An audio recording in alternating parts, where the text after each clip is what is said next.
Might as well do the gloating on show. I don't care. No, I'm gonna stop saying anything now. I was about to say. That's sad. That's sad. Actually, that just hurt my feelings. Okay. I'll repeat what I said. I did not think. I knew because Bama was always talking about how he plays. You never said anything. You were like, "I'm a wrestler. I don't really play ball. That's not really my thing." Mm-hmm. Yo, you could shoot. You could dribble. I was impressed. I was impressed. I'm in Jersey, bro. This is like balling to me in Jersey is like it's just what they do. Like, but me over here, I'm trash. Like, I'm trash. That's the bar. Like, Bama, if he were to come out in Jersey with the people I'm around, like, I promise him it just wouldn't be good for him. So it's just the skill level. There's a what's it called? What they say on like Fortnite, the skill gap. The skill gap is just different. It's just different, bro. I promise you. Was there any other matchups that we're gonna see or that we aren't gonna see? I'm pretty sure they're gonna do they're gonna post a 3v3. The 3v3 that day, the first day was really bad for Bama. That one was terrible. Who played the 3v3? It was me, Low, Mars, Bob, and Bama. And then that was a dope 3v3 that we had. You're missing one. Me, Low, Mars, Bob, Bama. Who was the last one? Maybe that's why it was bad. It was 3v2? No, it was a 3v3. J-Rob. I'm tripping. Oh, and J-Rob. Okay. J-Rob, yeah. Oh, was Bob and J-Rob were on the same team? No. It was me, okay. Bob, and Low. Oh, okay. So we was cooking them for a while. And then we cooked them the last day too. It was fun. Bob should not be playing. No offense. Bob should not be playing with you guys. Bob wasn't trying. Oh, okay. That's okay. Hey, Trey. Yo. Bro, listen. I'm going to go ahead and say this, man. It might sound crazy, but everybody going to call me crazy, bro. But listen, I've thought real hard about the Giants, bro. Listen, Trey, I'm dead serious. Daniel Jones has not gotten a fair shake, bro. Listen. The man came out of Duke. Listen, he came out of Duke.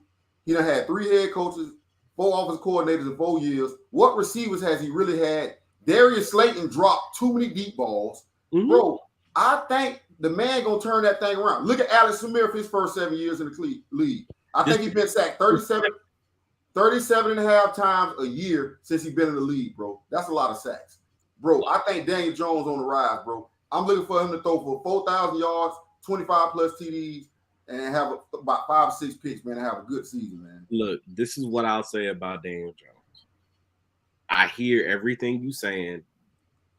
The issue that I've always had is I don't care about nothing you saying when it comes to that, because while I understand that, yeah, the circumstances were absolutely garbage. Yeah. You know what else was absolutely garbage? Is play. Yeah. Like, he was spectacularly bad his first couple of years. Not even on like he's just not good. Like, literally his first 20 games, he had more turnovers than Jamarcus Russell, who is far and wide known as the worst quarterback, like the worst draft bust that we have ever seen.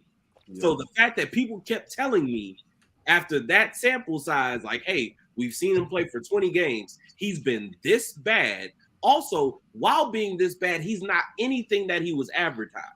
Yeah. Because what he was advertised as was a game manager. He's going to be steady. He's going to keep your offense on schedule. He's not going to lose you games. Not only was he extremely inconsistent and couldn't keep them on schedule, he found ways for them to lose games in spectacular fashion. So, yeah, I wasn't trying to hear none of that. What I will say is this. Now, after what I've seen from him and what I'm seeing from that roster, he has a chance to be good, which is more than I ever thought he did. That's all I will say. Yeah, that's all I'm saying. I think he just go ahead, GBaby. I just have a question because of course I keep hearing that Darius Slayton dropped the ball a lot. How many drops did he have last year? That's a genuine question. I could check right now for you. Because I don't know if this one's accurate, but I see 5. I see 5 drops last year. He dropped a lot of deep balls. I'm saying that's what. Darius Slayton does not have great hands. Okay. However, he's been there what 6 years, 4, 5 years? no, He's been in the league for 4 years. I'm about to say he's been there 7. Oh, well, okay. With the Giants, with the Giants, I'm only seeing 4. So since 2019. So you said he had 7 drops, Dub? Yeah, 7 drops this year, 6 drops last year, 6 drops the year before. On how many targets? Targets. I 70, see 71 last year, 58 and 21 and 96 and 2020. That's what I see. And how does that compare to the rest of the wide Well, the reason why I'm asking is because on this very show, when we brought up Jamar Chase having double-digit drops every year, nobody seemed to care. Nobody seemed to care that he had a lot of drops. Because the drops, and that's why I asked, because the drops are relative to your targets, to your receptions, to your yards, to your touchdowns, right? You'll live with a quarterback throwing a lot of interceptions if they throw a lot of passes and they throw a lot of touchdowns, right? It's relative.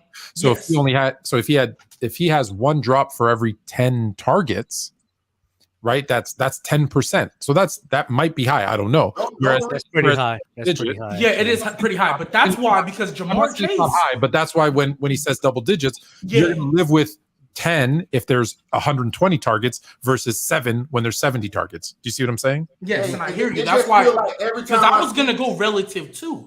Because if we look at the amount of drops Jamar Chase have relative to his targets, and then we look at Darius Slayton's drops relative to his targets, Darius Slayton is still higher. By I know he's still higher. That's why I asked you, because I didn't know. I know he's still higher, but is it really that far off? Hey, GBaby, the reason I say that, it feel like every time you drop a ball, it's a touchdown. That's why I was about to say. See, that's the other part that matters. Yes, Yeah. it does. This is the part I was going to bring up.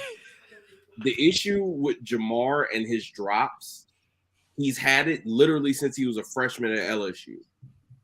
It's not a situation where he can't catch the ball or that he tenses up at the catch point and will literally drop a touchdown. It's his hands are so strong. Half the time he's not even looking the ball completely in because he's already turning around looking to run. Because honestly, outside of him being a contested catch guy and being somebody who can run by people, the best thing he does is his yards after the catch. He turns into a running back after. Mm-hmm. So that's where a lot of his drops come from. So Darius Slayton, who will his whole game is he's going to be a vertical threat.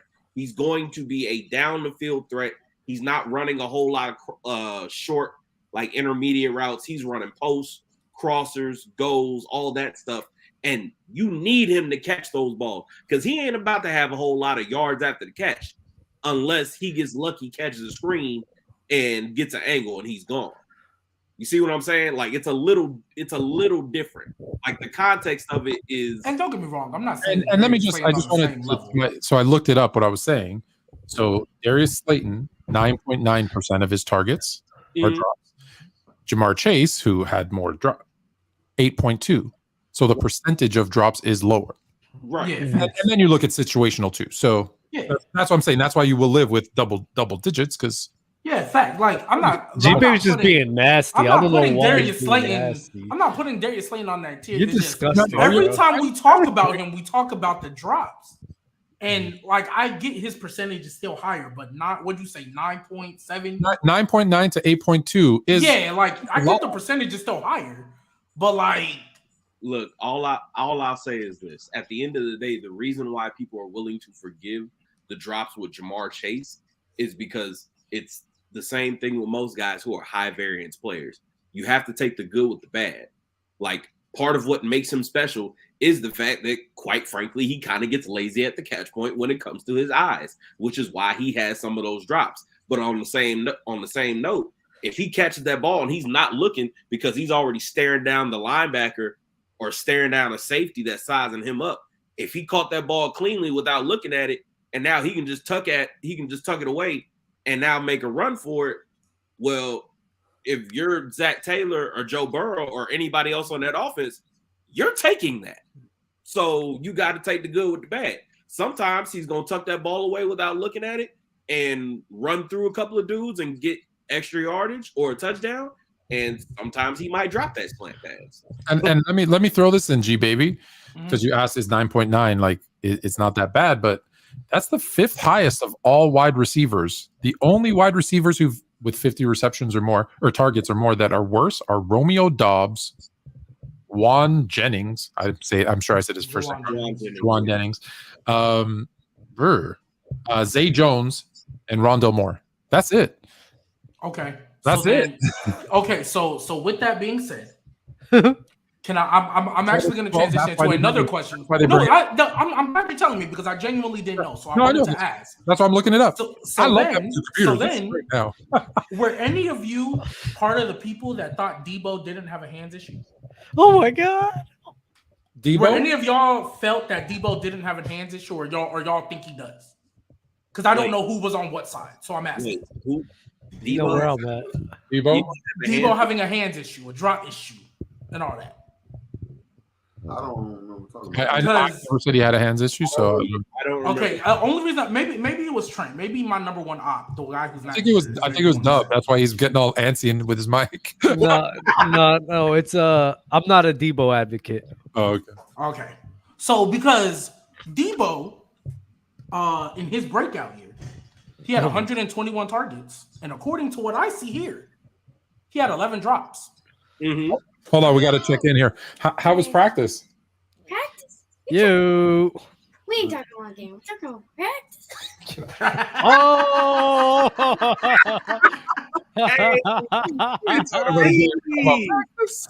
No way.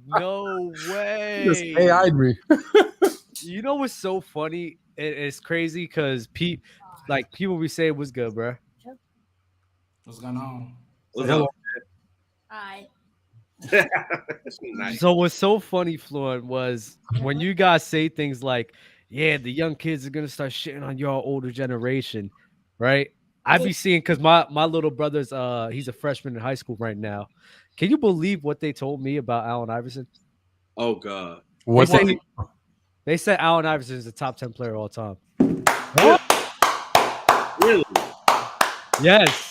So when y'all tell me things like, "Oh yeah, the generation coming up is gonna be disrespecting your era," I'm like in my head. Well, then they fell in love with the beauty of the game. Whoever told you that know what they talking about. I'm about to say, whoever told you that know what they talking about. And I asked all of them. I was like, I was like, player of all time is wild, but I'm here for it. I was like, y'all all agree with this? It was like, yeah, top 10. Yay! Love to see it. I know this is a football show, but I'm going to tell you, I thought 2 days ago I heard the craziest take when someone told me KG was top 10 ahead of Tim Duncan. No, that's ridiculous. That's not. Allen Iverson might be crazier. That is crazy. No, Allen Iverson. No. AI changed the game. No, we talk about the rule changes. We talking about practice. We talking about practice. AI changed the game. What you? Well, she just said. You talking about practice? He made the whole league put a dress code. I know y'all want it to happen to us, but I think the younger generation fucking with our generation, bro. It is what it is, bro. So y'all they're gonna break the cycle. They are gonna break. What's supposed to happen is we said the other guys, the older dudes sucked, and our generation was the best. The new generation comes in and said your generation sucks, ours is the best. That's been the cycle. So if they're that's crazy. It's probably because I think we all, even the younger kids, agreed like the 60s, 50s, and even 80s was just ass. And now do we just all come to common ground? Like everything before 2000s, it was weak. That's everything before 2000s.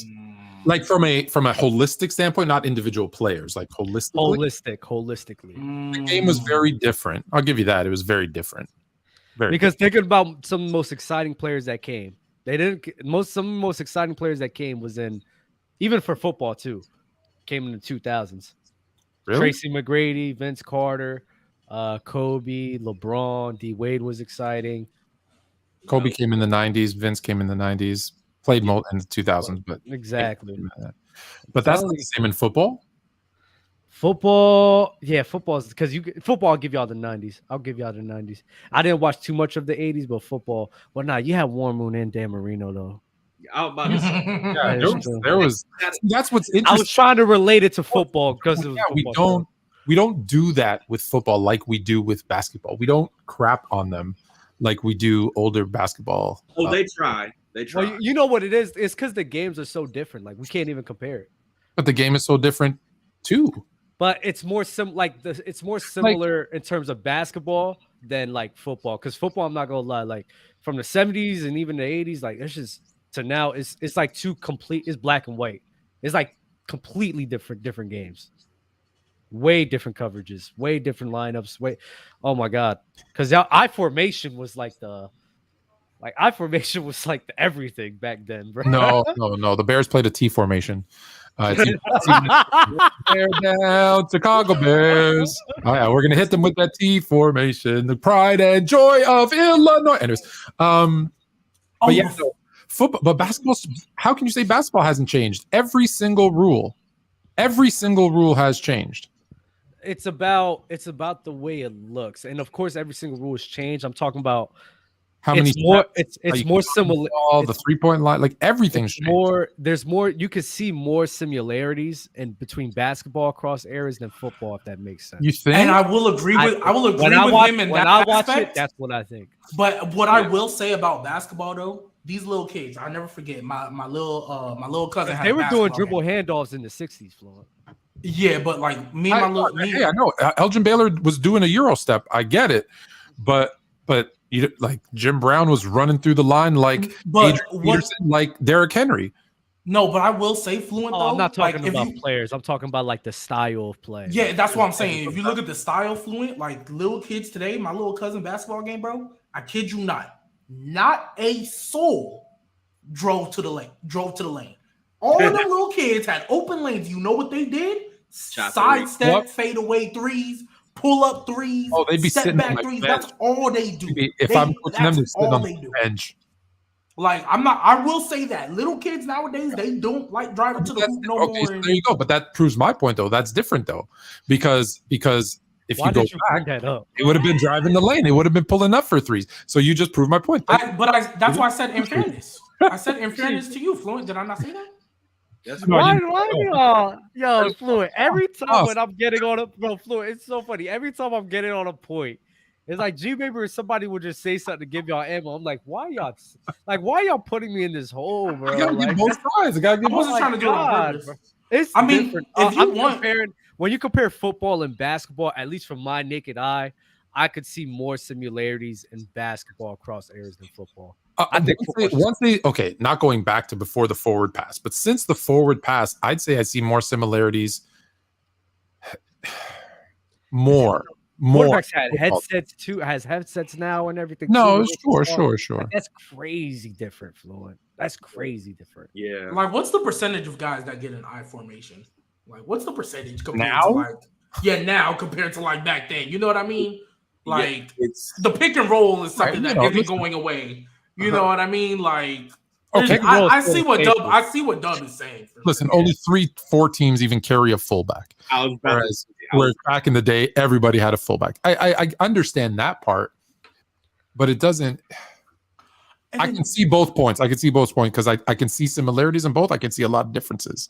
I just think because of the rules. Yes, I agree with you, Dub. The formations and those types of things, but the rules of football have been fairly the same, whereas in basketball you've introduced, again, I'm going the history. Yes, I promised this week the first episode 1946 is coming out of every year. Like my first thing, like there was the key was smaller. There was no 3-point line. They didn't have a shot clock. The players only had 5 fouls before they fouled out. Like when you compare that to a wider lane, a 3-point line, a shot clock. There's so many things in the game that have changed. Zone defense was fully legal in year one. Right? Yeah. So many things of the game, whereas I agree with you, formations might be different, but the rules of football since the forward pass. I agree with you on there. Yeah. So yeah, I agree. I agree. I do think the rules in basketball fluctuated far more. But I see what you're saying, like some of the style is just not sure. not the players. I'm talking about like the style of like the offenses. Yeah. It's just completely different in my mind frame. Well, look, hey, there's always been a pick and roll, right? That's still they still use that shit. Like it's great. The mic and drill, like I still tell people to this day, do mic and drills, bro. That shit helps. I'm 100%. Yeah, so real quick. I was the nigga that put you on those. I knew that before you, but okay. Hey, whoa. Hey, real quick. So 2 things. So Fluent, I want to come back to you. That little stat about the drop percentage. Was that what you said? The players that caught. Yeah, the players that caught 50 passes or more. Yeah. Well, Debo apparently caught wide receivers. Yeah, Debo caught. Yeah, he was 56. Yeah, his drop percentage is at 9.6%. Yeah, that's not good. And then also too, it's better than 9.9 though. I mean, it is, but that's not good. And then Mookie just said some wild stuff that Anthony Richardson is already a better passer than Lamar. That is ridiculous.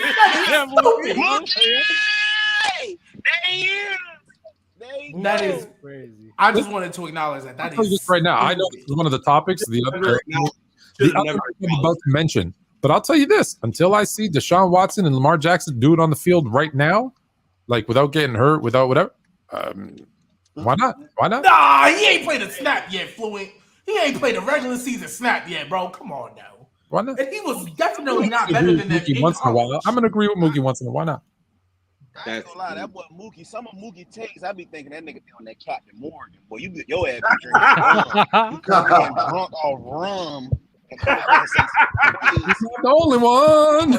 Hey, I do want to ask you guys because I'm not a fan of like making bold predictions off of a preseason, but there are a few things that I have been seeing that I'm like, I'm not going to lie, we have to talk about that. Numero uno on the list. Y'all believing in the Broncos right now, bro? I'm not dumb. I wouldn't watch that game after you told me, Dub. No, I'm not gonna lie, Dub. After you told me what it looked like, I went back and watched that game. Bro. Yo. It was bad. Bro. Hey, that I don't know about Cardinals, bro. Yeah, bro. The Cardinals was whooping on y'all like that. Like that. Oh, they had the starters in the whole half, damn near. And they was getting torched, bro. Like destroyed. I don't know. Like, I don't know. Sean Payton ain't this transcendent coach like y'all saw trying to sell me on. I mean, if the O-line isn't good, then don't jump off. Listen, if you want to listen, it's just preseason, so I don't want to overreact. But I did tell you last year, you could rewind the tape when I told you Russell Wilson, that wasn't just a bad year. He's done. No, but it wasn't even Russell Wilson, in my opinion, that looked bad. It was that O-line. Listen, it's all. I bet anybody up here and Russell Wilson be top 10 this year. He'd be top 10 in every statistical category. Yes, an interception. I will bet anybody. Top 10. Interception, sacks, turnovers. Lost yards, absolutely. Pick sixes. Sean Payton do got to get his team in it. That's why he playing them, because he's trying to get them. You know what I mean? You just don't. I get that, Cruiser. But like I said, I'm not even talking about Russ. I'm not talking about Jerry Jeudy. That O-line is like that's all I could watch, Dub. After they don't have to run a lot of 13. I went back and watched it. Sean Payton doesn't have the GOAT. Sean Payton doesn't. This is for Mookie. Sean Payton doesn't have the GOAT quarterback, Drew Brees, anymore, and now we're going to see how bad he is. They just going to have to run a lot of 12 or 13 personnel and max protect and run a lot of play action and stuff like that. That'll be all right. Somebody said Future got it to Russell's head. That's hilarious. That unit looked disgusting. Nah, 1,000%, bro. I'm with you because I didn't think it was that bad, like you were saying. And then I went back and watched it, and I was like, bro, this is look, this is not good. This is why when everybody kept talking about the Broncos, I was saying I am not so sure that just because you added Sean Payton into this equation, that it's just going, oh, okay, cool. He's just going to get better. One, I said this before to what Fluent was saying. He has been physically declining for the last at least two years. At least. 2 years, yeah, for sure. Who, Russ? Yes, because in 2020, Russ was still like in his like prime. 2021 and 2022, it wasn't because he kept getting hurt. It wasn't. Go back and watch every one of those seasons. He starts off hot. Everybody's like, "Yeah, let Russ cook. Let Russ cook." What does the second half always look like? He's either dinged up because he's taking a lot of punishment. He's running for his life, but they're throwing a bunch of power forwards in the offensive line, so it's not even necessarily his fault. He's getting smacked around. Well, my whole thing has always been the marriage between the two in terms of the player that Russell Wilson is or was at his peak, and what I've seen out of Sean Payton for the entirety of his career as a play caller and a head coach. They don't match well. Just you know what, Trey? Just say what it is. Just be honest. You're thinking it. Just say it. Russell Wilson was a system quarterback. Pete Carroll's the quarterback whisperer. And I said it fluent. Yo, I literally said last year that Pete Carroll is a quarterback whisperer. And Trey, to your point, what did you just say? The last 2-3 seasons, what is it? Starts off hot, falls off second half of the season. Isn't that what Geno just did this year? Oh man. Isn't that what Geno just did this year? Sean Payton was overrated because of Drew Brees, baby. Oh, look at that. What's up, man? Here we Talk go. about it. Talk about it. Look. Sean Payton ain't here gonna comes do nothing Captain with Denver, bro. Morgan. He is not gonna do nothing with Denver, bro. I'm telling y'all this, bro. I seen what I seen for Russell West. Oh, what's the damn called Russell Wilson? But Russell Wilson, right? Bad. He ain't that same player, bro. He ain't that same player, bro. Did you watch that game? That yes, I watched it. Horrible, bro. Yeah, it was yes. Now, does anybody want to bet me on Russell Wilson? Hold on. Let me just put one little piece of context into it, though. It is preseason. It is preseason, and I just so you know how nasty preseason can be. I just want to throw a quick stat out. Okay, the Baltimore Ravens are 24-0 in their last 24 preseason games. So it is preseason. Hold on. Fluent. Preseason matter, bro. Like when people sit there and say it doesn't matter, it matters a lot because it determines which players are good enough to make the roster, right? It determines what you can see that give you some type of film or examples that go into the regular season. That's why preseason matters. If I see a quarterback that's trash in the preseason and I see that he's missing throws that like you go into in a regular season where you facing starters, guys that are good enough to start on a 53-man roster, then that's very, very concerning, bro. Very concerning, bro. Real talk. It would be concerning if this was road to glory and you were coming up from an unproven QB, working your way up through the ranks to a starter. But what you see is what you get. We all know that these guys gonna be somewhat competent. So no matter how bad, Tom Brady could have stunk it up 20 preseasons in a row. But we know around the regular season, they all get that shit in order. Because what is it? The starter quarterbacks, play a quarter or two? How many passing plays do you dial up within that quarter? Like this is where the stuff where we get. No. I'm not talking about the starters. I'm basically talking about the rookies, the rookie quarterbacks that are getting like multiple snaps in a series. Even the top ranked rookies, like preseason is all for the niggas who borderline car salesmen and janitors to see if they gonna make a roster somewhere or be a practice dummy. Trey, let's just be honest. That's why it matters. Not that there's anything wrong with being a person. It only matters for I got a good friend of mine who's a practice. It only matters players 45 through 55. Like them the players that only matter for. Everybody else is pretty much they know what's going to happen. All them receivers, Jamar Chase know he finna be receiver one. All of them dudes. So it's like pretty much, bro. We run out here, sprinkle, get y'all legs up on the out for the season. Everybody else though, y'all on the chopping block. We finna make transactions after this. Like that's pretty much what. Bama, I agree with you in that sense. I absolutely agree. I disagree at all. But my thing is, for certain players, even though they've been in this league, we know Russell Wilson's not gonna come in the week unless he gets hurt. God forbid. But unless he gets hurt, we know he's starting week one. We know he ain't losing his job.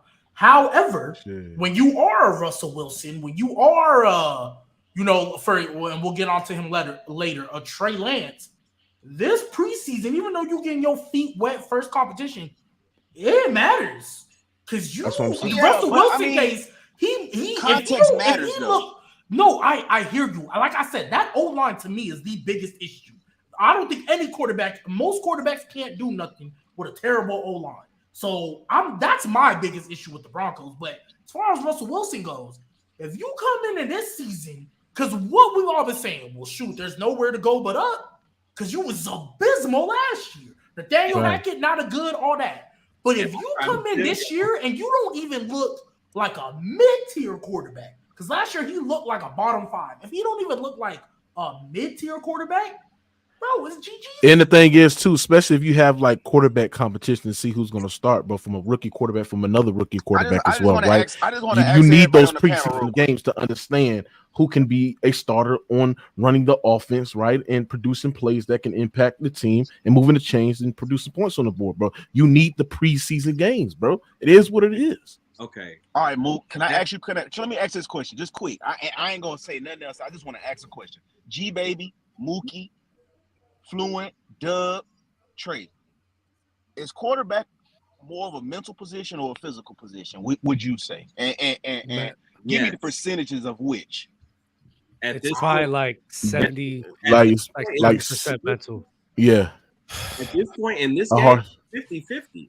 I was gonna say, I was gonna say it also depends on your style. I was about to say, I was gonna say 60-40. Like, yeah, you need the physical aspect. Yeah, you do need it, but I think it's more. There are some quarterbacks that rely more on their cerebral versus their physical, but it does matter. But given that at the lowest, what I heard was 50%. So that's all I was just saying. So y'all acknowledge that the quarterback is a mental position. Absolutely. That's all I was just asking. That's why I feel like Russell Wilson won't be bottom 5 next year. Okay, that's fair. He better not be bottom 5. But I think he's GG's. I'm gonna tell y'all, I'm gonna have a joy watch. Your mic cutting in and out. Y'all hear me? Yeah. Check 1, 2, 2. Y'all hear me? Yeah. All right, bet. Listen, I'm gonna enjoy to see the Broncos fail. Listen, I understand that their defense is unbelievable. They're great. I love their defense, and I love the upside they can have for defense. I think defensively they could be a top 7 defense in the NFL. But they offense, and you got a guy in Russell Wilson who's not the same quarterback that he was in his prime.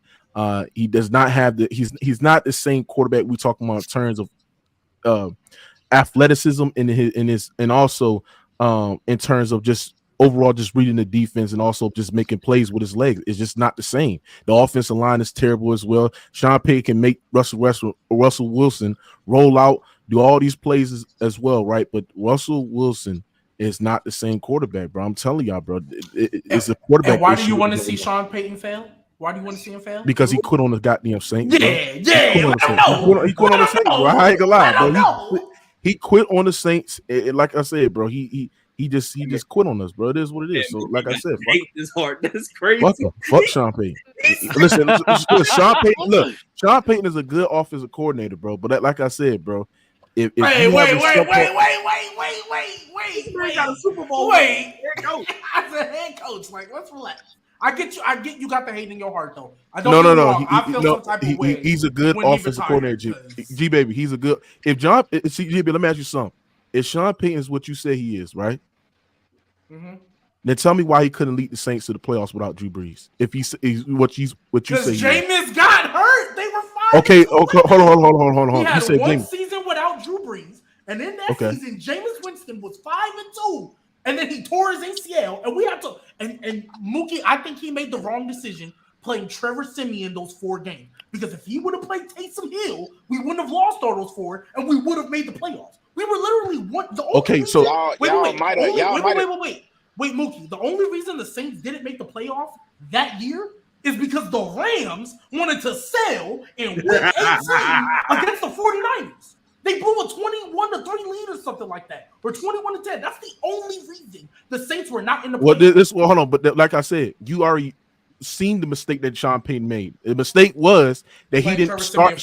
He played Trevor Siemian. Trevor Siemian is a trash coach. I don't even know where he's at.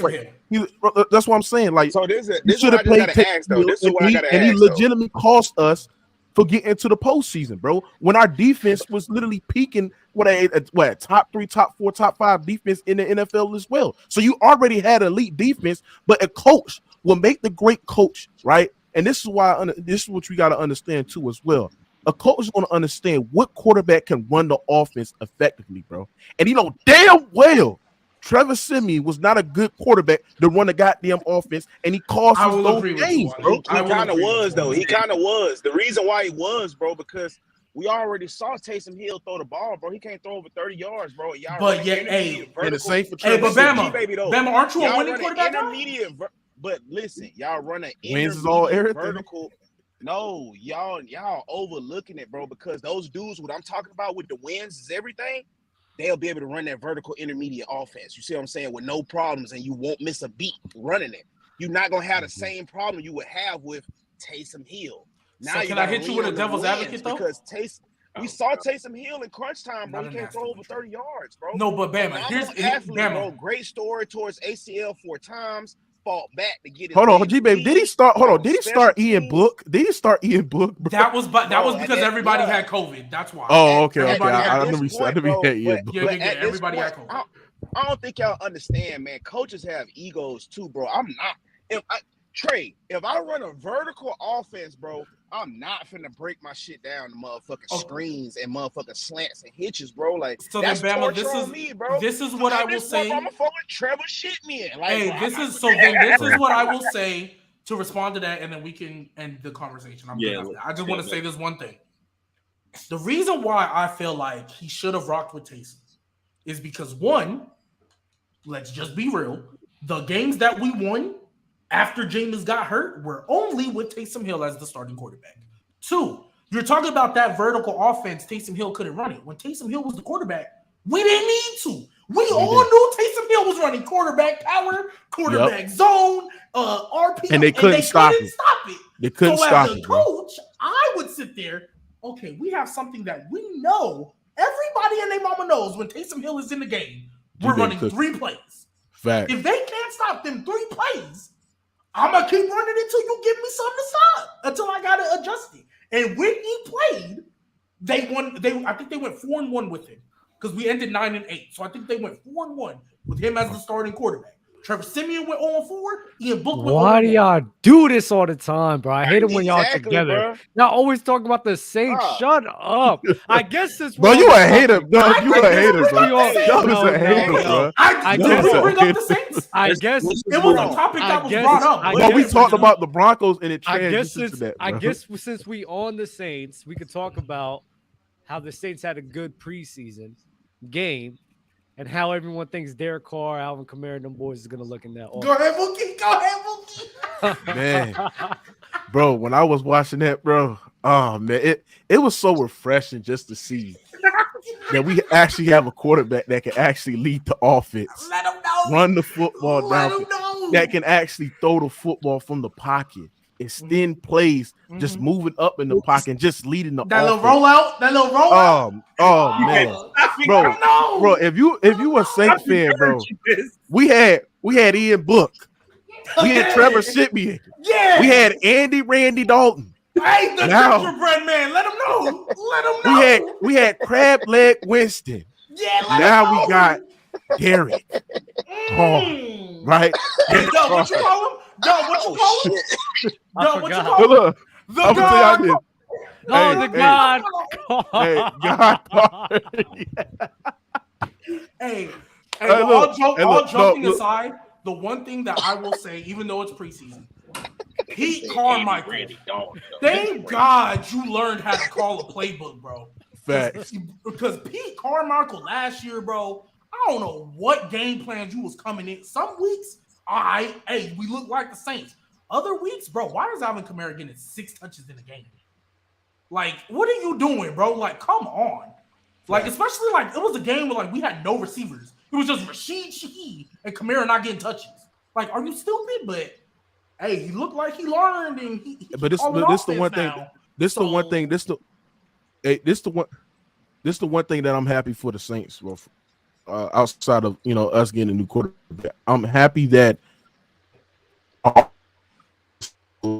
last year our offensive line wasn't healthy at all. Lagging Mookie. Damn, that's tough. It's bad because hear what he was gonna say. The season lagging. That's tough. Anybody else has something to say about the Saints and the God Core? Yeah, Trey, go ahead, start hitting. Other than whether or not you're something else, we've spent way too much time on the Saints and the NFC South for that. I was just about to say, I don't have a whole lot to say about any of these preseason games because hey, y'all hear me? All I have to say is this: the last like 3 weeks, we've spent 80% of the time talking about the NFC that has like 2 good teams and nothing on the. Let me say this right quick. That's a dream. Hey, hold on. I cut out. Let me say this right quick. I like Juwan Johnson. I think Juwan Johnson is going to have a major leap this year. I think as a tight end, I think he's going to be in those conversations as he's one of the premier tight ends to just do the extra plays that can actually get plays downfield and move the chains vertical, as well. Yep. I think Michael Thomas. I think Michael Thomas. Hey, look, I'm gonna tell y'all this. I think Michael Thomas playing preseason games this year is actually going to help his overall physical ability to actually sustain the level of play that he can play when he's healthy throughout the totality of the regular season. If you look at Michael Thomas last year, Michael Thomas had no preseason games last year, right? And he had a good fourth quarter against the Atlanta Falcons, but most of the games against the Panthers and he got injured against the Buccaneers, he just didn't move the same. So now getting preseason games, actually getting them in rhythm, actually getting reps as well, it's going to help them going into the regular season as well. The offensive line is getting healthier. Trevor Penny, we getting the offensive line healthy, right? The only thing that concerns me about the Saints is the running back depth, because I do think us losing what's that running back that we lost? Kendra Miller, right? And it's okay because we signed Kareem Hunt. We just gonna let him do his little visit, and then we get Kareem Hunt in the back. Kareem, he wants to get paid. Is that done? Kareem wants to get paid. It's the most likely destination. I read that. I didn't know if it was officially. Yeah, he went to go visit the Colts because of the Jonathan Taylor situation. So he's just doing his little tour. But yeah, okay. And you're in a crap division, so you absolutely have a shot. And we might win a playoff game too. Whoa! Oh yeah, GBaby. They don't want. We might win a playoff game too. We might. Hey! I'll tell you right now. I'm not sold on them Cowboys. I'm not sold. Yeah. Why do you think you're gonna get? They're both lagging. They're both lagging. Good. I'm lagging. That's crazy. They're done. Nah, that's crazy. Am I lagging for real? That's crazy. Yeah. You're done. Zay in the clutch with a super chat. Appreciate you, Zay. Is Tua gonna lose the Tua Bradford agenda in 2024? He never had it, and that's just gross. You searching for a hot take right there, dude. I mean, didn't you compare him to Sam? But that's where it started, because you compared him to Sam Bradford like a year. I didn't compare him to Sam Bradford. I compared him to Drew Brees. Oh, you're right. And then who do you compare? Who you compare? He compared Tua to Drew Brees, last year. Get that. Oh, if you talk about the physicality standpoint, then I can understand it, because Tua is like around 6 feet with a noodle arm. So, I can understand that, but he's nowhere near Drew Brees. But Tua to me, that's the one thing I want to see about Tua. Can he be healthy throughout the full totality of a regular season, bro? And also, can he improve that little arm strength that he had, man? Because like I said, bro, the Dolphins is doing a good job. You got a great offensive coordinator. You also have great receivers in Waddle, and you also got Tyreek Hill as well, right? So can Tua take that leap? You know what I'm saying? That's the one thing we got to, have a conversation about Tua Tagovailoa, because y'all want to sit here and crown this man as a top 10 quarterback, but I just don't see it yet, bro. Wait. Who better, Derek Carr or Tua? Oh shit! I take Carr comfortably. Okay, let's move on. Anyway, all right, next super chat, Dub. If DJ Moore hits 1,300 yards, will he be a top 10 wide receiver? I believe you read that wrong. I read it as when DJ Moore hits 1,300 yards. Yes, because the quarterback will be right around that 4,000 range. So yes, he will be top 10. Okay, so Fluid, I think DJ Moore nice, and I think y'all Bears is going to look real good. But unfortunately for DJ Moore, Calvin Ridley is back. Hold on, but DJ was on his way to being a top 10 receiver. Hold on, Calvin Ridley is back, y'all. He's about to be a top 10 receiver. But this is why I don't understand, though. DJ Moore's going to keep. Ridley's going to keep DJ Moore out of the top 10. Unfortunately, yes. Because Calvin Ridley, I think, is the guy making that jump to the top 10 before DJ Moore. Oh, Calvin Ridley's going to go about 8 games before he starts betting on shit and gets suspended again. Get out of here, man. Even that, even Calvin Ridley at his best doesn't even have the hands like DJ Moore does. So what are you talking about, GBaby? Calvin Ridley at his best was better than DJ Moore. You didn't say seen him in a minute. Calvin Ridley better than DJ Moore. Calvin Ridley better than DJ Moore. Y'all just ain't seen him in a minute. Y'all just ain't seen him in a minute. Way better. Way better. Way better. No. Bama, whoever said that is gassing. I'm not even close. Yeah, you fucking right. I'm fucking with that boy Red, the kid, Rocket Red. Hey, Bama. Calvin Ridley. Calvin Ridley, before that little suspension, was about to be solidified, like no question asked, top 10. He just need to play a couple more games. Like that boy, nice boy. That boy Rocket Ridley. You guys jump so quick, so early. Like people have one good season and you're like ready to crown them. Like you're nuts. That's what I think too. I'm not even gonna hold you. All I'm saying overall with all of this, everyone, just temper your expectations, good or bad. It's preseason, and not only is it preseason, it's game 1 of preseason. These dudes are running out here with day 1 and day 2 installs. Ain't nobody running nothing crazy yet. They haven't even gotten to like the dress rehearsal preseason game for real. Like that's the 3rd game. Like if we're gonna take anything seriously from the preseason, it's that game, not the first one. The first one is just everybody getting their feet wet. So thank you. So Trey, I just want to say one. I'm sorry. This chat's so stupid. Calvin Ridley was going off in a year where Julio was battling injuries, and even then, that was Julio 1 or 2 years outside of about when he was about to fucking retire. So putting the bar of Julio Jones when he was battling injuries is stupid. So stop using that as a point. He's better. See that? He's better than Julio. That's what they're saying. That's so stupid. He was never better than Julio Jones ever in his lifetime. Not once. Only when Julio was coming down. So what are we talking about? Yeah. I don't know who said that. That's ridiculous. So Trey, 2 things. One, I'm not basing Calvin Ridley going back to what he is. Okay, cool. And second, Brandon Katz. I see you in the chat. You the same one that was in the chat yesterday talking about, I don't know when this show comes on, but yet you're always here. You're always in the chat. I ain't gonna lie. Brandon was cooking yesterday, bro. No, he was respectful. South left. You a lie and a half. That's Mookie burner account. Stop it. I don't do burner account, man. All right. Oh, so you're not KD? Oh man. Oh. Anyways. Well, what's up with this Calvin Ridley love? Like y'all acting like Calvin Ridley's on a different tier than DJ Moore. That doesn't make sense. I didn't say that. I think they're in the same tier. I just think Calvin Ridley's better. Calvin you want to talk to Bam about that because that Calvin Ridley not even better than Mike Evans, bro.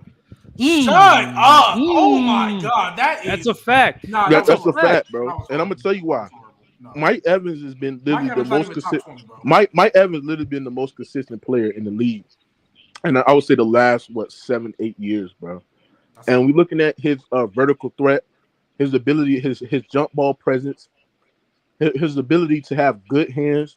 He's a physical wide receiver that can line on the outside as well, bro. Put some respect on Mike Evans. Got me a name, bro. Like he's been playing with James. Mike Evans was a great receiver. He's just not top 20. And Calvin Ridley, he is top 20. And look, I'll admit I'm early to the party because if Calvin Ridley comes out and he's not looking fine, whatever, I'm early to the party, and I'm telling y'all by the time this season ends, you can move CD out that top 10. And you can Calvin Ridley up in there. Yes, Trey. You're basing it on what you think Calvin Ridley's going. What he's because what he's done, DJ Moore is better, right? If we compare what they've done, okay. So you're saying you believe by the end of the season, in the Jags offense, you think he's going to do more than what DJ Moore is going to do in the Bears offense. Okay. Yes. Okay. That makes a lot more sense than what I thought you were saying. No, even then, still don't agree, but it makes. But at the end of the season, I think Calvin Ridley will be. Calvin Ridley being on a crew with Evan Ingram, ETN, they just drafted a running back, Christian Kirk, compared to DJ Moore, where he's literally the only option, bro. DJ Moore, And Fluent, I'm not even basing this off the preseason because I've been saying this for a minute.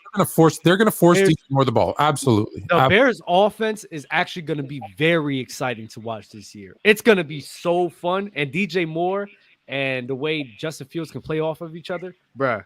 And let's not forget this. The Bears defense isn't great. So they're going to be down and they're going to have to throw to catch up. And those targets are mostly going to go to DJ Moore. So he's going to have that advantage. And so I agree with y'all on that point. Now, Doug, let me play devil's advocate and ask you a question. Oh my God. How far do you think AJ Brown is away from DJ Moore? Not that far. Very close. So could you not say DJ Moore is better than AJ Brown? I would give it to AJ because of physicality, but I mean, I wouldn't be mad that somebody would say it. And that ends my question. Good job. Thank you. Yeah, he's not better than AJ Brown at all. He's not better than AJ Brown. No, I was just because if he was gonna say like AJ Brown clear, I was gonna be like, well, not clear, but I'm giving the edge to AJ Brown. Yeah, I give the edge to AJ Brown has also done something that I don't want to. Yeah, DJ Moore hasn't done, which is he's proven to be a quality receiver on a winning team. That matters too. Like when teams are coming up and gearing up for you, he still produced. So he's fair enough. I mean, fair enough. Nah. So hey, GBaby, if Calvin really have a good season, that's what he's going to be too, right? Yeah. If you had to do a tier of like wide receivers, like what's the first tier? Like guarantee, like ain't no debate. He the best. Like JJ, it's Devontae Adams are the top 4 for me. Hill. Oh, Hill's at 5. Yeah, he's in the tier. Oh yeah, that's fine. Okay. And then after that, what is the second tier? And then I'm still putting D-Hop in that tier until he shows me get otherwise. The fuck out here, man, stop it. No, Mookie, I get it. No. Stop it, bro. You always doing that shit, man. Mookie, listen, Mookie.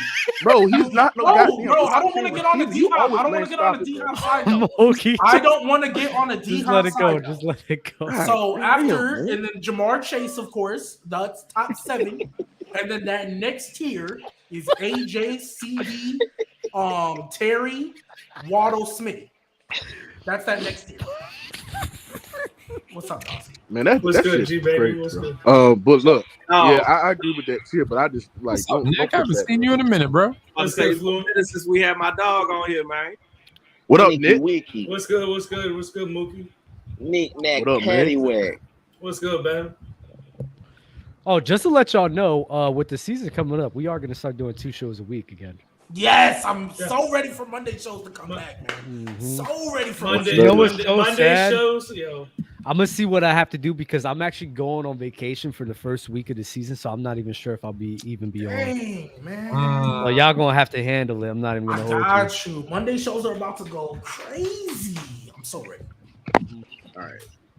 Well, my bad. I didn't mean to sidetrack us, but let me read off another one. Aints got swept by the Panthers last season, and y'all head coach has never had a winning record. Baby will be in Duval before the season is over. That's crazy. Well, it came down to close games though, but like, we lost. So. Why do I care about last year? Why would I care about last year? Last year it's a different team. It's your resume. Like it's your resume. I mean, that's cool. They have a different team, and so do we. Yeah, I don't care about it. If this was the exact same team coming back, same coach in the eye, maybe, but I don't care. I don't care. It's a different team. They got a different coach. We have a different freaking quarterback. Like different teams. I don't care. And we got the better quarterback. So shut up. Oh, man. Kev Cobain, if you swap teams with Lamar Jackson, Jalen Hurts, who will have a better season? They would have won that Super Bowl. I'm gonna let you know that right now. No, they wouldn't. No, they wouldn't. No, they wouldn't. Now you're dragging it. No, they would not. No, they would not. Stop it. Bama, here you go. They won that Super Bowl. Lamar ain't making that Super Bowl. Lamar ain't doing that with that team. They would have won that Super Bowl, and he would have been wearing number 1. Lamar had beat Brock Purdy in the He would have switched it. He would have switched. You're so nasty. He would have switched. To be honest, GBaby, he would have switched number 1 the next season. Hold on, GBaby. First of all, I don't know if Lamar beats the Giants. If I'm being honest, because I never seen Lamar Jackson play control the game in a postseason setting the way Jalen Hurts does, bro. Never seen it, bro. Like Jalen Hurts moved the chains. He pushes the football downfield. You see what I'm saying, bro? It takes Lamar Jackson damn near into the fourth minute of the fourth quarter when his team is getting blown out that said, I'm gonna start doing some shit, bro. Jalen Hurts, you ain't gotta worry about that shit. He's gonna run the football down the chain. He's gonna play precise with the football. He's gonna go through his progressions. He's gonna go through his reads, and he's gonna use his legs to get extra chunk yards, bro. That's why Jalen Hurts would did better, bro. Real talk. So Trent, who's not here. Y'all both Trent are calls nasty. Daniel Jones Vanilla Vic. So you telling me Lamar Jackson can't beat Vanilla Vic? That's what you telling me, Luke? He couldn't beat GBaby. He couldn't beat Ryan Tannehill, nigga. What's the point? Wow. That old line was not blocking, but all right. Anyways, I want to go back to the point that Bama said. For you to say that they'll win the Super Bowl, besides the fumble that Jalen Hurts had, he played damn near a perfect game. Yes. Perfect, yeah. You like so for you to just expect Lamar. I get what y'all saying, but I already told you. I already told you where I rank Lamar. Like I said, so with one of these other four quarterbacks, you had a better chance of winning the Super Bowl. It would have had to been Lamar, Watson, Burrow, or Lawrence. With one of them four quarterbacks, that would have been a more offset. They would have been able to counteract Patrick Mahomes more so than the tier Jalen Hurts in. Like he in there with like Josh Allen and Herbert and them boys, and them boys just not enough to beat Mahomes, bro. Them other photos, yeah, stop it. Something called. Hey, what you call T-Law? Hey, what you call T-Law? The fifth Hokage? Called it. Yeah, Lady Tsunade, bro. I ain't gonna lie. You might no. I think any elite level pocket quarterback could win in that Eagles situation, bro. They really could, and the fact of the matter, they literally had the best. I know people gonna say the Chiefs had the best situation last year, but it was Eagles, and it was not even close. They had an elite level O line, they had elite level running game. They was well coached, right? Everything was elite for the Eagles, bro. And if you had a quarterback, if you had Justin Herbert, Joe Burrow, Josh Allen, Kirk Cousins. Stop throwing him in. Nah. Kirk Cousins throwing a check down on 4th and 8. Nah, bro. No. If you had one of those quarterbacks, they would have won. So good. Hey, if Derek Carr was in the Eagles, you would have won. Yes, you would have won. Even if you go back, if you had Deshaun Watson, would have won. Bro, listen. I told y'all that Deshaun Watson, Burrow, Lamar, T-Law, bro. One of them, it's a different ball game because, like I said, they possess enough of the it factor to possibly counteract Patrick Mahomes. And what I mean by that, bro, even though Jalen Hurts played damn near a perfect game, bro, he was just going 3 and out in like some situations where if you playing against somebody like Patrick Mahomes, you can't go 3 and out right here, bro. Like, even though that's not nothing bad, going against that nigga, yes, it's bad, bro. Like, that's the same thing with Brady. It's like, yeah, bro, I might not have threw a pick, bro, but we can't come off the field right here, fam. Like, that's low-key bad because, like, right now, in a situation where you got a punt, you in negative field position, they was damn near in positive field position all game, the Chiefs was. If we look back at it, bro, they were damn near in positive field position. You giving Pat Mahomes positive field position, and you expect me to win a game with that, bro? That's damn near impossible, bro, besides outside of them 4 dudes I just named. And like I said, Joe Burrow, it's just something about Joe Burrow when he played Pat Mahomes, boy. That boy needed 5 downs. Listen, them boys was punting the ball. They got the punt. The ref waved that shit off and said, 3rd down. Run that shit back. Like, wait, what? You feel me? Them boys ball when they play the Chiefs now. Like, that's why I said, bro, you put Burrow over there with the Eagles, it's a different ball game. I don't know. And we saw Lamar was slop. So we already know them receivers over there. What are you talking about, Bama, you be lying, bro. You be lying, bro. All right, Mookie, I'm not even finna go. I'm not even finna go there with you. Always had elite level defense, bro. Like, why y'all niggas ignore that shit, bro? Like, why you talking about defense and them receivers? Why y'all ignore that he always had an elite level defense and he's always had both and a great possession route tight end who's always been top 3, bro. And like I said, like I don't know why you sit there and say like the Lamar could be in that situation when the the way that the Ravens built their team is similar how the Chiefs built their team, right? You had your possession tight end. Hold on. Watch this. You had your possession tight end and Travis Kelce, right? The Ravens had their possession tight end. Hold on. The Ravens had hold on. The Ravens had their possession tight end and got them Mark Andrews, right? You had your speedster wide receiver in Tyreek Hill. The Ravens had their speedster wide receiver in Hollywood Brown as well, right? So, like I said there and said, bro, like I said there and said, one man found how to get it done with a lesser supporting cast on the defensive side of the end, and the other man find a way how to blow big games and not march the football down the field with the weapons that he had, bro. So no, bro. And Mark Andrews a better blocker than Kelce too. That gotta matter, right? I don't know. He's not a talking about this blocking y'all think I gotta stop. Y'all, we gotta. The way they build their offense, you trying to be nasty and you're wrong. He's not a better blocker than Kelce. Who? Matter of fact, get your brother on here. Where your brother at, bro? Kelce ain't no good blocker like that, bro. Neither is Mark Andrews.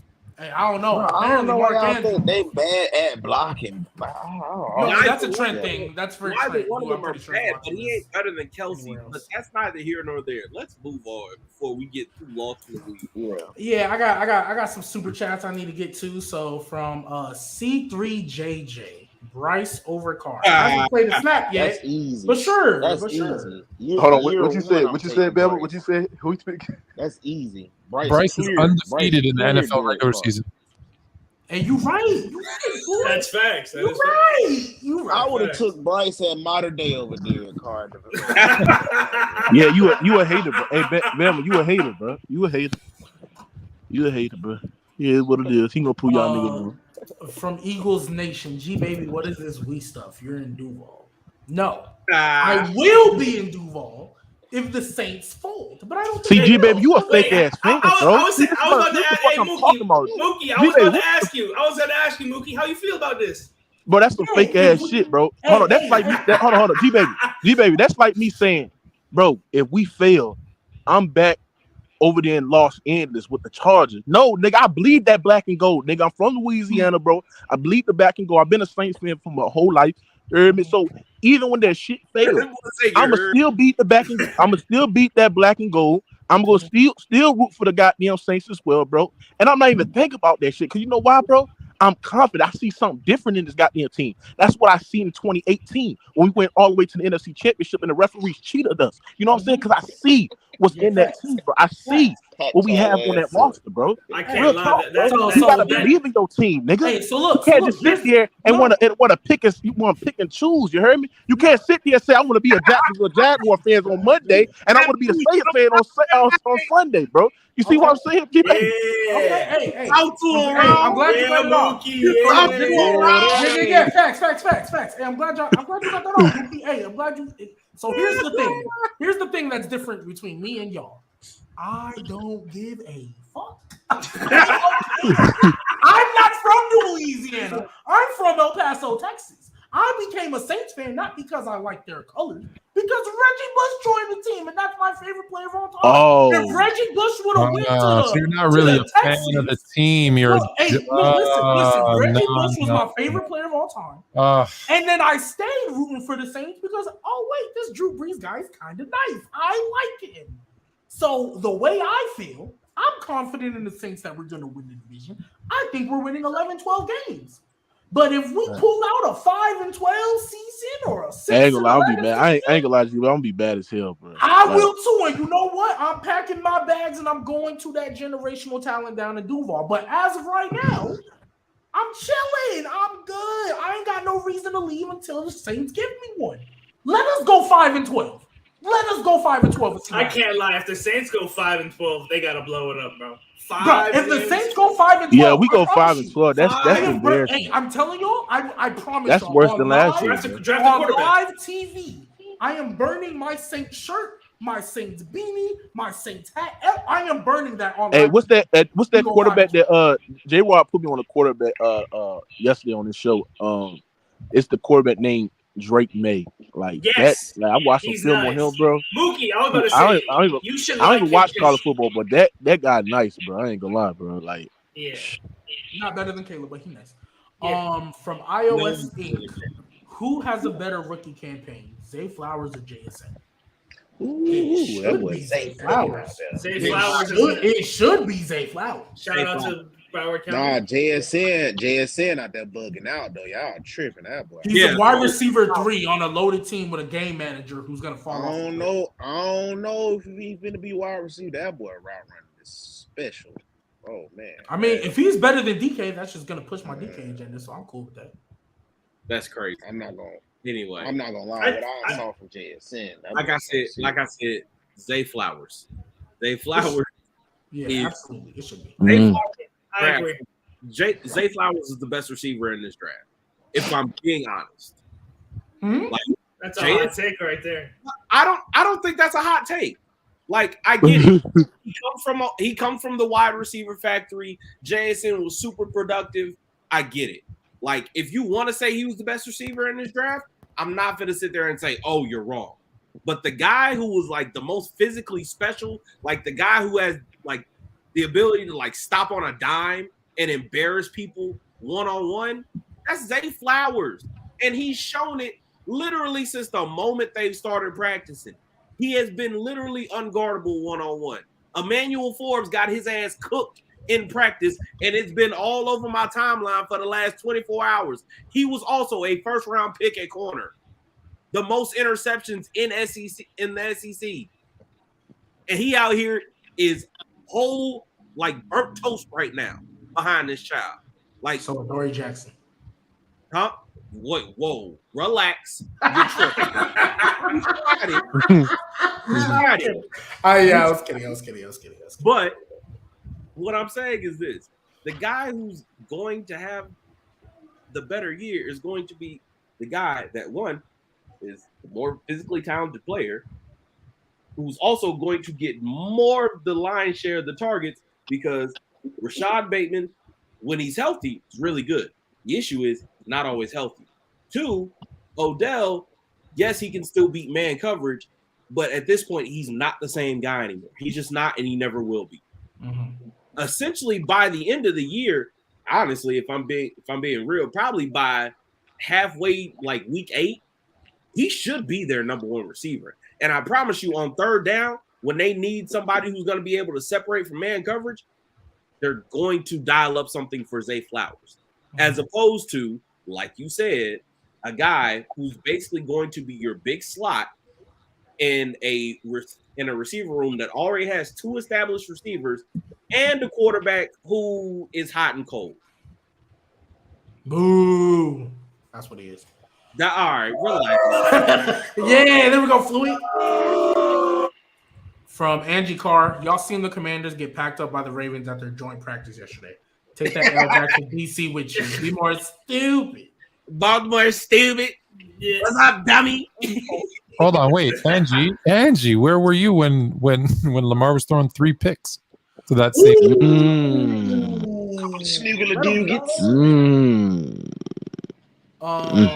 From Godly Warrior, my hot take: Lamar gonna disappoint this year. That's not a hot take. That's a cold take. I ain't gonna lie. The way that, because every time I speak about him, I get like weird eyes from y'all, bro. It's like he might be the most. Right. Bro, he might be the most. Us. It ain't us. You feel the spirit of Dr. Hold on. He might be the most protected quarterback in the league, bro. If I'm being honest. Lamar Jackson might be the most protected quarterback in the league, according to Mookie. In terms of Lamar has, in terms of Lamar has earned the benefit of the doubt, but that is running thin. No, this is what I'm saying. The reason why I say he's the most protected in the league is because, like, the standard that we're supposed to hold a guy that won an MVP, somehow the standard is not being applicable to a guy like Lamar Jackson. This guy can sit there and, not be there for his team, get injured, right? And we know injuries is, part of the sport. I'm not blaming anybody, right? But I don't see quarterbacks. I don't see people give the benefit of doubt for a guy like Deshaun Watson. When Deshaun Watson missed like almost a year and a half last year, and then going to the season, people expected Deshaun Watson to be this elite Deshaun Watson from 2018 to 2019, right? And when it's a guy like Lamar Jackson, there's always excuses. Yeah. But when we start to blame him, it's like he's this, is this situation, is that. It's like, I think he's one of the protected players in this league. So I think the difference when you bring those two, especially the difference between Lamar Jackson and Deshaun Watson, is Lamar won an MVP. And injuries are, like you said, a part of the game. So people aren't going to blame him for injuries. They also know the offensive coordinator. We all, there's certain situations where like, okay, he's had a situation where he hasn't had weapons, he hasn't had a good offensive coordinator, and he's been injured. So let's give him the benefit of the doubt. When it comes to, he did that, right? He did that to, thanks, Bama. He did that to himself, right? Because he took himself out of the league. So that's why the perception of him as a person is making people say, well, I'm not going to give him the benefit of the doubt. He better come back and play good. So I think that's why. But I'll tell you, but we keep on giving God benefit of the doubt. I'm telling you right now, if Lamar doesn't play well, right, or even if he gets hurt, people are going to start to be like, all right, he just can't stay healthy, or now there's no more excuses, even though there might, because he has some weapons, he has a different offensive coordinator. He has everything he needs now. I think this is his last year of it, to your point, of excuses, or some people call it context or reasons that he hasn't been as successful since that MVP year. I think this is his last year. Like, if everybody's healthy and he comes in the playoffs and doesn't perform, what you gonna say? Yeah. Can't say he didn't have the weapons because he got 2 of them, 3 of them really. Yeah. You can't say he didn't have the defense because he been had that. You can't say he doesn't have an O-line because he got that. The coordinator. He is the run game if we keep it above. And that's what I'm saying. There's a lot of quarterbacks that you can make the reason. Got no excuse. The case, yeah. Yeah. My whole thing with this entire conversation that always happens with Lamar is that there's always an assumption, or for some people, a hope. Yes, I'm staring at you, Mookie, that he's going to get all of these things and still somehow fail. Like, that's the only thing. I've never seen somebody who won an MVP that young at this position, and immediately every like response to that was something negative. Okay, but I bet you he can't do this. But I bet you he can't do that. But I bet you he can't do this. Any other quarterback. But he put it on himself, Trey. I'll let you go. Let me finish. Any other quarterback who was that young and achieved something like that early in their career, is not usually just sat there and people are just waiting for him to constantly fail the way they were with Lamar. There's pushback on it because it seems like it's not, like there's no real justification for it other than people just don't want him to succeed, and it's weird. Like, it's. Can I comment? It's not that. It's just strange. Hey, Trey, hold on, Trey. It's not that. It's that when first of all, when Lamar came into the league, I believe because I've seen him and I watched him, I believe there was no expectations for Lamar Jackson. Where critical people of that speak real about Lamar Jackson say was no expectations. It's when he had that MVP season, right? And he played so well in the regular season, he won the MVP, and he played that bad in the postseason, right? Where we he can be good in the regular season, but when in the postseason setting, he's playing that bad, and we saw the flaws that he has as a passer, right? And you can blame the scheme and all that other stuff, but when you sit him and watch him deliver the football, the flaws is there, right? We know that from a guy that's not had that much postseason set. I'm not even talking about just winning postseason game. I'm talking about just playing well in the postseason, bro. And we've seen this guy just consistently miss games after games after games in the regular season that is causing his team not to get further in the postseason setting, right? And we still have guys like Bama still think that this man Lamar Jackson is a top 3, top 4, top 5 quarterback, right? But we don't give the benefit of doubt for a guy like Deshaun Watson, right? Well, yes, he missed a year, but for the most part, Deshaun Watson has played well in the regular season and played well in the postseason, but he still doesn't get the benefit of the doubt like a guy like Lamar Jackson, when he's come up short and played bad every single time.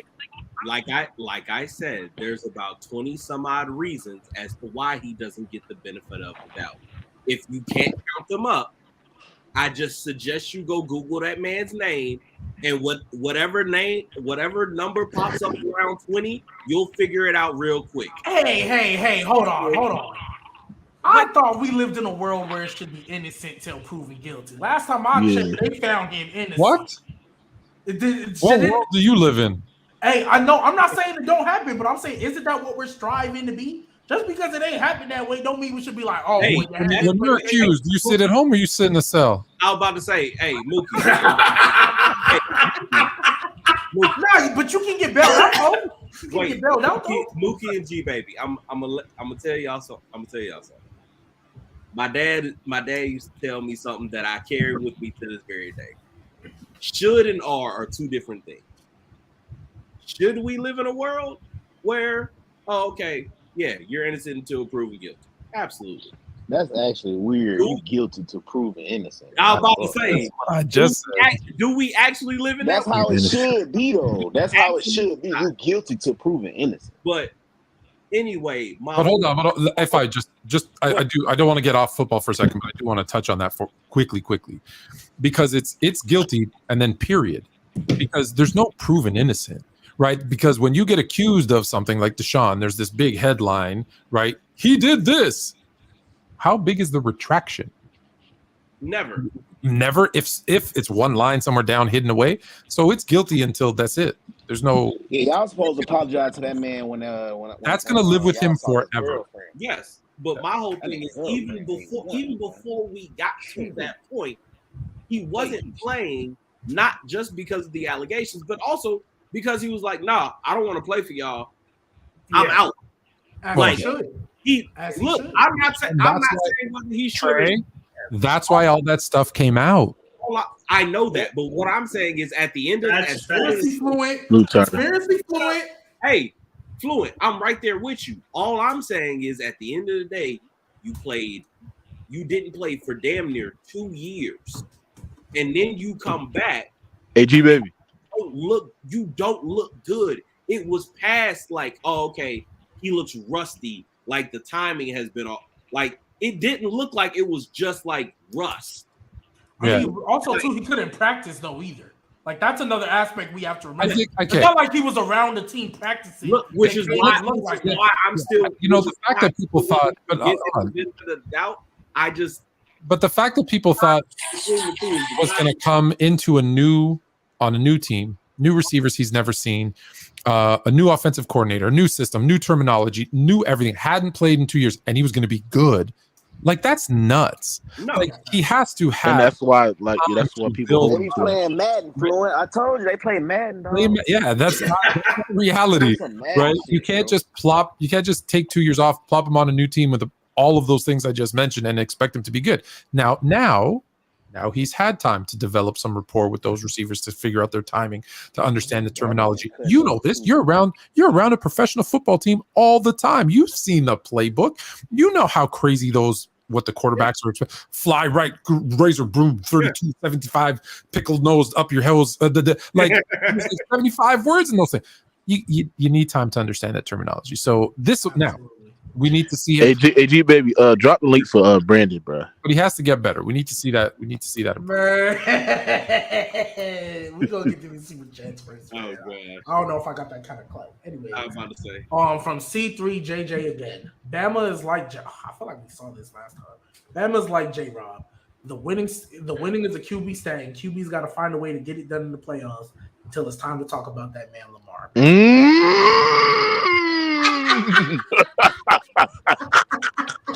Winning isn't a damn. That was a good super chat. God damn. QB stat, and Mookie never changed, bro. Mookie never changed. Man said nigga just really be sending motherfucking a burner account. This nigga is nasty, bro. Woo, that was a good one. Anyway, that was funny. Godly Warrior 0 with a super chat. If you could change one NFL player, oh, that's yeah, facts. What do you mean? If you could change one NFL player all time? NFL play. That divisional game 2018 against the Minnesota Vikings. Miracle. Yeah, Minnesota Miracle. Minnesota Miracle, and the one what's the one that Eli Manning one? One that Wait, the one play. Wait, GBaby, you're not going to change the pass interference? You want to know why I choose Minnesota Miracle over pass interference? Because the pass interference is something out of our control. Minnesota Miracle, all that man had to do was tackle him and he missed. He whiffed. If y'all don't watch that play, that man literally whiffed under his legs. That's true. That was horrible. There's a bunch, but I'm gonna actually go with one sentimental one that won't change the outcome of a game, but it would have meant a lot to like my football idol.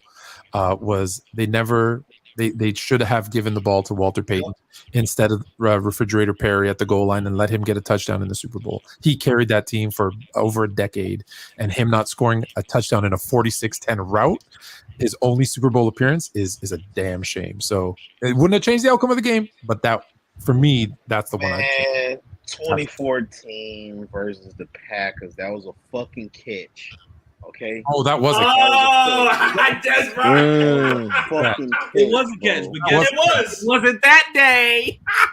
You know what? Listen. That was as much of a catch. I'm sure that was a catch as sure I am that OJ did it. Like that is 1,000% a catch. That same year, right? The glove that same year. No, we had they catch the ball. This is what I tell y'all. This is why I tell y'all Tony Romo is so unlucky, bro. That same year, bro, we spotted Seattle and the Legion of Boom. We spotted Seattle and the Legion of Boom, bro. 17 points in Seattle. Came back and thumped them niggas 31-17 that year, bro. We was just a flat out better team that year. We would have matched up with Seattle. Unlike Green Bay, we would have thumped them again because we would have had the home field advantage. You got to come see us, my guy. And bro, Tony Romo would have had a ring, bro. Bam, are you a Cowboy fan? Tony Romo is the most. Because it makes me so happy. It makes me so happy when Bama shows his true colors. When he shows his true colors and admits, I'm not. I don't fuck with the Cowboys at all. You're a Cowboy. Wait, I don't. I fuck with the Dolphins. The Cowboys are beating the Patriots in the Super Bowl? No. Oh yeah. Hell yeah. Hell yeah, that defense we had. Rolando McClain had that defense buzzing, boy. The only thing I'm tripping on is that he said Tony Romo's the most unlucky when he went 3 straight years, 8-8, and in the week 17, he was selling to win the division. He literally lost to every single team in that division in week 17 to make the playoffs. Bro, lost to the Redskins, lost to the Eagles, and lost to the Browns. Unlucky. So he had 2 windows. 06, he almost made it in off that botch of snap too. If it weren't for Jonathan Babineau, bro, deserves like his kids' tuition need to be paid for everything, bro, because that was a super nigga play. He ran from bro. Listen. Bro, y'all niggas do not watch shit. How about, bro? He chased that. Tony Romo was so close to getting in the end zone off of that, bro. I don't know how he walked that down and dove and made that, bro. That was so freakish, bro. Like, unlucky number 1. 2014, that was a fucking catch, bro. That was a catch. I agree with you. That was a catch. Okay. But the Cowboys are as big a Super Bowl fraud as the Packers. Fraud. That's fine. Fraud. Look, one play I would change would probably be my senior year of high school. Matt Dodge. You're picking your own? Oh, no, not my own. No, my dad's working for the Giants. Oh. I'm a ball boy, so I'm on the field for this game. It's Giants versus Eagles. And you know what game I'm talking about? With Deshaun Jackson. Oh, yeah. If Matt Dodge just does what the coordinator and the head coach tell you to do, which is kick the bitch out of bounds.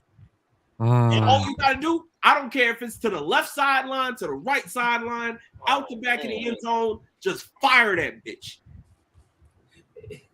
He kicks it directly in the middle. It's directly in the middle. Dangerous, man. And you know what makes it worse? He muffed the punt and still fucked y'all up. G-Baby. That monkey punt gave him an extra second, though. He muffed the punt. Sometimes that works. He saw the ball. He saw the ball on the ground. He looked up and saw the Deshaun defense Jackson. first and just picked it up and took it to the crib. Hey, so Craig, let me ask you before we move on. In that case, I would have put in Kyle Orton in the second half of the Bears Colts Super Bowl and proven that Peyton Manning's a fraud too. They won that game with Kyle Orton. Did the punter literally say, "Man, screw these coaches"? No. So this is what happened. This is the whole thing with Matt Dodge and did your dad cut him? That was the last game of the season, wasn't it? No, but needless to say, Matt Dodge never punted in the NFL. All I'm saying is this: what happened was, it wasn't a purposeful thing. The thing with Matt was we were replacing him. We were bringing him in to replace Jeff Fiegels. Jeff Fiegels was longtime punter for the Giants, Eagles, blah, blah, blah. Probably the greatest directional punter ever. Like, we needed him to basically not necessarily replace Jeff and everything that he can do, but like, you're more physically talented than Jeff. If I give you the routine and I teach you how to kick this ball to the left and to the right on command, you should be able to do it. For whatever reason, especially when it became like a pressure situation, couldn't do it. And then we didn't have any other choice at that point, but it's like, you got to go out here and do your job, bro. And he just mishit the ball. Like, that's honestly what happened. He just mishit the ball. We told him to kick it out of bounds. He tried to kick it out of bounds. He mishit the ball. And then literally that next morning, I'm having to go to school, and I got kids looking at me saying, hey, you tell your pops and Matt Dodge to jump off the GW. And they're talking to me crazy at 7:35 in the morning. Ain't even brushed my teeth yet for real. And you talking to me crazy? Boy, I was whooping people's asses behind that damn game. Do you understand me? That shit that was trauma. Imagine having to go in this. Was you crying? Was you crying that night? Hell no, I wasn't crying. Trent did though. Go ask Trent about that game. Oh no. Trent did cry, but Trent was also a baby. Like, I ain't gonna lie. That Vernon Davis one, bro. I ain't gonna lie. I was crying. I'm not gonna lie. Minnesota Miracle. I didn't go into work. Oh yeah, I was sick. I didn't go to work. I couldn't do it. I was sick, bro. That's this tough. is crazy. But next super chat. Sorry, damn. Hey, GBaby, Brandon said your tip. We did this one already. Which one did you? It's Angie Carr. It's this one. Wow. I agree with Moog. Y'all got robbed in 2019. bro, Definitely got robbed. Bryce over Carr, baby. JSN clears any wide receiver in this class from no, he doesn't. JJ. But okay. Duh, why you drink like you about to eat the cup? Laughing emojis, Cloudy, man. No. It's because it goes down faster. Pause. Yo. C3JJ, Lamar ain't played December football since 2020, by the way. Damn. Hey. Damn. Nah, I'm not lying. That's kind of crazy. 2020 is a long. It was a long. That's 3 years ago, though, gang. Like, yo, bro, I was just thinking about that, bro. Yeah, I was like, dang, 3. I was thinking about it. Yo, I was like, yeah, I ain't working my job when I first started using TikTok in 3 years. I said, that's crazy. That time flies, bro. Hold on. Somebody, Brandon said GBaby needs to put the food down when AJ Brown is playing. He never seen the play. Get Brandon on here, man. Brandon, you want the link? When have we talked? I mean, what? I don't know where AJ Brown come from. We ain't mentioned his name in an hour, but I guess. But this is the guy who doesn't know when Players' Choice goes live. All right. Same guy who doesn't know when we go live, but yeah, he's always here. But, clearly, he's lying. Yeah. Facts. Y'all better stop because Brandon be cooking, bro. I ain't gonna lie. Brandon be cooking y'all? No. He about to cook y'all right now, bro. Next topic before Brandon comes in to cook y'all. Have we even got the first topic? No. Oh no, we talked about the Broncos. Did we talk about AR-15 having a better arm than Lamar Jackson? No. That is. Oh, we're not. I'm going to say. About that. Oh, yeah, About that's why I that. wanted Mookie up here. 'cause he's Oh yeah. I'm gonna tell y'all something. When I seen AR-15 passing, like first of all, I think he's more accurate than Lamar Jackson already. The pass, yes he is. First of all, the one thing about Lamar Jackson is passing why it's so flawed is his inconsistencies in his accuracy, bro. His accuracy is very, very inconsistent. Downfield, intermediate passes. The only way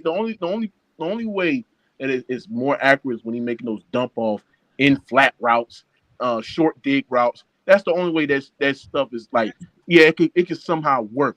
But when I look at AR-15, bro, like I first of all, his physical ability is going to help him deliver the football better. I think he has a better arm than Lamar Jackson as well, and I think his accuracy, ladies and gentlemen. I understand that y'all mad right now, but I think his accuracy is there, bro. And if we be honest, coming out of college, AR-15 has better upside than Lamar Jackson. Coming out of college, that is the only thing I can slightly understand. That is the only thing I can slightly understand. I'm not entertaining but that. Don't talk to me about that. Not entertaining. Dawson, when did AR-15? Dawson, because Mookie doesn't watch college football. And Trey, understand this is not because I'm trying to shit on you. Right. Dawson, what is AR-15? What was AR-15 completion percentage in the short and intermediate passes? So we can understand. I don't know the numbers off the top of my head. It was like 53%. It was That's like how bad it was. Now tell me, Lamar. Wait. Everyone stop before this goes off the rails. We're not gonna let this go off the rails. I'm not gonna let this happen. I'm gonna find it. Yeah, Mookie got it. The conversation that is going on right man, now. you know that's true, man. You just like, we're not doing this. However, if we're going to talk about AR's preseason, this is great. I do have some things to say about it because there was a certain person on this panel who was just so ready to just hold a death nail. Just he's gonna struggle and it's gonna take a while. Facts. I don't think it's going to take nearly as long as you think. How long do you think I think it's gonna take? I feel like if I'm being you honest, told him you say he was gonna get busted out the league, bro. No, and I had to re-explain this, bro. No, because I had to re-explain this to Trey. No, I'm going to explain what I said. I know what you said. I You said what you said. I ain't gonna lie. I'm worried that if he doesn't get put in that situation after about 2 years and he looking rough, if you look at the history of the NFL, most of them quarterbacks who come in off the rip who aren't ready and they don't get a great situation later on, they don't succeed. That's all I was worried about with AR. Okay, that was my original. Mookie, do you have Brandon socials? You can send him the link. All right. No, he ain't got a social. Just drop the link for him, bro. Let me just drop. What I was trying to tell you, GBaby, is this: one, only for Brandon. To the conversations that we have had privately, I get where you think he's not ready. Mm-hmm. I preface, or I'm saying you think, because the film in his college and what he showed in this preseason game, despite the one real bad throw he made as like a panic play on a busted RPO, he's ready to play right now. Like he is. Yeah. Full field reads right now.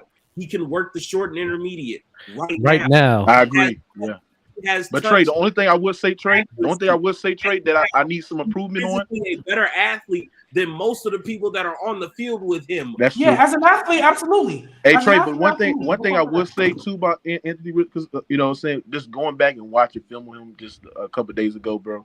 The one thing I do want to see, because I got higher stands when I look at quarterbacks in the pocket. I do have to see him just, being more composed and having his feet set, especially when pressure getting towards the middle, and how sometimes he could be all balanced and be, just not composed and be all, flustered when the pockets come up in the middle to his face and stuff like that. And that but he's a rookie, so that's fine. I'm not worried about that because he's a rookie. All rookie quarterbacks look. But I like his physical. I like his physical stat. That's a fair point.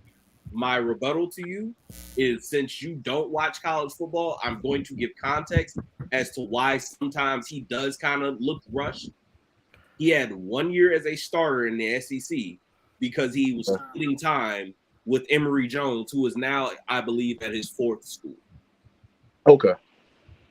Like there was some issues. There was things that were out of his control that kept him from being a multi-year starter. If he was getting the reps that he should have been getting, we probably aren't having these conversations. Also, if he got the reps that he should have been getting, we're probably not talking about him being with the Colts. We're probably talking about him being the number 1 overall pick. But that's another conversation. Hey, Brandon, you had something to say for GBaby's take?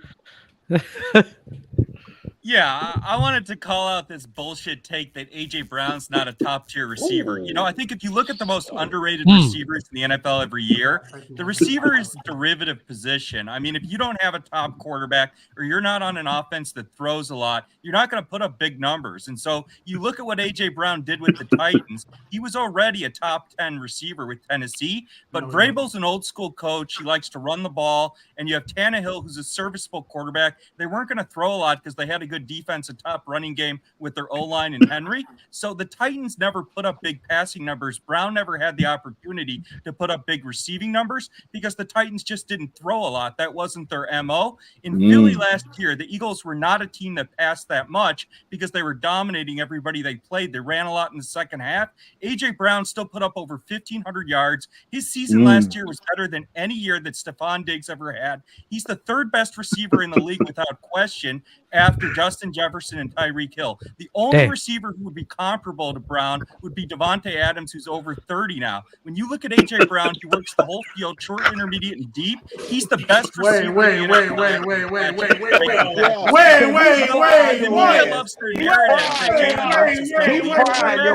if you look at the Eagles offense put up 34 points on a top 5 defense in Dallas with Gardner fucking Minshew at quarterback. They had 4 Pro Bowl offensive linemen, 2 Pro Bowl receivers, and Dallas Goedert is the 3rd best tight end in the league. This Eagles offense would make any average quarterback look good. The narrative that Jalen Hurts is a top 5 quarterback or that A.J. Brown isn't a top 3 receiver, it's just total media bullshit. The Eagles offense and their talent would make any serviceable quarterback look like a top 5 player. Oh my God. Okay, so hey, GBaby, you got to fight back because he black. I'm trying. I'm trying when I can go. So, first off, I thought you said top 10, and I was about. He said Gardner Minshew. I think he is top 10. Nigga, you said top 3. Yeah. Top 3, nigga. Look, let me tell you something. First of all, you got me pressing up the storm now. First of all, ain't nobody said nothing about his time with Ryan Tannehill and none of that. He was not top 10 over there, but fine. Whatever. He top 10 now. That's cool. Bro, he got to be better than D-Hop first before you talk about Devontae. He got to be better than White Rice before you talk about Devontae. He got to be better than he not better than DeAndre Hopkins hasn't played a full season in 2 years, dude. We got to buy you TVs so you can watch some games, bro. Well, you said who's not been top 2? Wait, who'd you say? Who'd you say? You guys need to GoFundMe. Buy GBaby a TV. DeAndre Hopkins hasn't played 1 full year in 2 years. He's not close to A.J. Brown. Not close to A.J. Brown? Hey, I don't know. Clearly, I don't know what you've been watching. Maybe you need to go get some LASIK. I got some glasses on. Maybe you need some too because A.J. Brown just got to top 10 this season. This season, D-Hop been clearing him every single year. I'm not even going to say he clear him now. But you know who do clear him? Devontae Adams, Justin Jefferson, Tyreek Hill, Stephon Diggs, White Rice Cooper Cup himself. Matter of fact, A.J. Brown got to be Jamar Chase before he gets to that top 5 conversation. Hey, and if we keep it a buck, hey, after this season, hey, I don't know if he's going to be better than Garrett Wilson. If we keep it a buck, I don't know if he's going to be better than Garrett Wilson. Real talk. He's fighting with Terry McLaurin right now to see who better. Real shit. Wait. So, GBaby, I have a question for you. Who's better, Josh Allen or Jalen Hurts? Josh Allen. Okay, so A.J. Brown had a better season last year than Diggs has ever had in Buffalo. How does that happen if Diggs is better, like you said? Are you serious? Are you serious? Are you saying because of a better season that makes somebody better? Are we dead ass? Cooper Kupp should be number one because he had a triple crown. Diggs has never had as good of a season as A.J. Brown did. So Stephon Diggs has had better quarterbacks than A.J. Brown did his whole career. He had Cousins in Minnesota. He had Allen in Buffalo. Diggs has never put up close to the numbers A.J. Brown did last year with an inferior quarterback. Okay, so now we gotta go up the numbers. Even though he's cooking. Come on, GBaby. Come on. Numbers don't mean everything. We gotta go look this up because wait. Inferior quarterback. Time out. Stephon Diggs literally had the same amount of touchdowns and had 70 less yards last year. Look at the come on, bro. You like Stephon Diggs has what are we Josh talking Allen about? going to him. Josh Allen shits on Jalen Hurts as a passer, and A.J. Brown. And the other thing is Diggs has played longer than Brown too. Stephon Diggs has never had a better year than Brown did last year, and Diggs has played longer in the NFL with better quarterbacks every year. Okay, I'm about to look up both of their numbers because you talk about. I just you need to fight back, clicked the link to push my Justin Herbert for MVP. So last year, oh yeah, salute SB. You know what it is, SB. Yeah, Justin Herbert for MVP. It's cool. Let this happen. Hold up, Adams is nowhere near the runner after the catch that Brown is. Brown is. Hold up, because you talk. Hold up, because you talk about this season. A.J. Brown this past year. Adams also played with Aaron Rodgers. Nigga, can I go? Because you talk about seasons. A.J. Brown had 88 catches, 1496 with 11. This past season. You talked about Stephon Diggs never had a good season. The nigga literally had a 108, 14, 29, and 11. And then in his most yards ever in 2020, he had 127, 15, 35, and 8. I'll give you A.J. Brown with the touchdown. But to act like A.J. Brown just had a season way far and beyond Stephon Diggs is just ridiculous. And you said it's better than Devontae. I never said his season was significantly better. What I said is Stephon Diggs has had much better quarterbacks than A.J. Brown. Every year he's been in the league. Diggs has been in the league longer than A.J. Brown, and he's never had a year as good as A.J. Brown had last year. But again, compare Diggs and Brown. Brown works all three parts of the field, short, intermediate, and deep. The difference between Brown and Diggs is Brown is one of the strongest receivers after the league. Brown is elite after the catch. Diggs has speed. He can't break tackles. Brown is far better after the catch than Diggs. Bro, I'm not gonna hold you, bro. That boy blacking your eye right now, boy. You need to do something. He's lying. I mean, if blocking my eye is lying, then by all means, you got it. He's not, because if you go off the technicality, this season was technically, not by what, it was better than any season he's ever had. That's the truth. That's the truth. Yeah, and Hurts is not as good of a quarterback as Cousins or that's or also. This is where you're lying. Dub, you just said who? You just said who? You said Jalen Hurts ain't good as Kirk Cousins. Now, Dub, you got it. Oh, he said Cousins. Yes, he said Kirk Cousins. Yeah. That's how I know you trolling, Dub. That's how I know you lying for this nigga. No. Y'all got it, bro. You can't say that with no. You got it, bro. You got it. Hold on, Brandon. Can you hold on, Brandon? Can you elaborate on that? Jalen Hurts isn't as good as Kirk Cousins. You got it. No. Brandon, can you elaborate on that? So to be clear, I don't think Kirk Cousins is that good of a quarterback. He's never won anything in the playoffs. He had one playoff win against the Saints. I don't think Kirk Cousins is that good of a quarterback. But if you look at Jalen Hurts didn't even throw for 4,000 yards last year. The Eagles had 4 Pro Bowl offensive linemen, 2 Pro Bowl receivers. Dallas Goedert's the third best tight end in the league. The only elite defense the Eagles played last year was San Francisco. And Hurts was trash against them. If you look at the Eagles offense, any serviceable quarterback would look good on this Eagles roster. And the best evidence of that is what Philly did against a top 5 defense in Dallas. Gardner fucking Minshew, backup quarterback, put up 34 points on a top 5 Dallas defense. The Eagles would make any serviceable quarterback look very good. Hurts ran over 200 times last year. He got hurt. He's not going to be able to run that much moving forward, and he's nowhere near the pocket passer of any of the top 5 or 10 quarterbacks in the league. The Philly roster would make any serviceable quarterback look good. The media loves their Hurts narrative, and that's why they don't talk about A.J. Brown as being a top 3 receiver. They don't want to tell the real story that the Eagles roster is the key to their success, not Hurts. I mean, GBaby's just buying another bullshit narrative.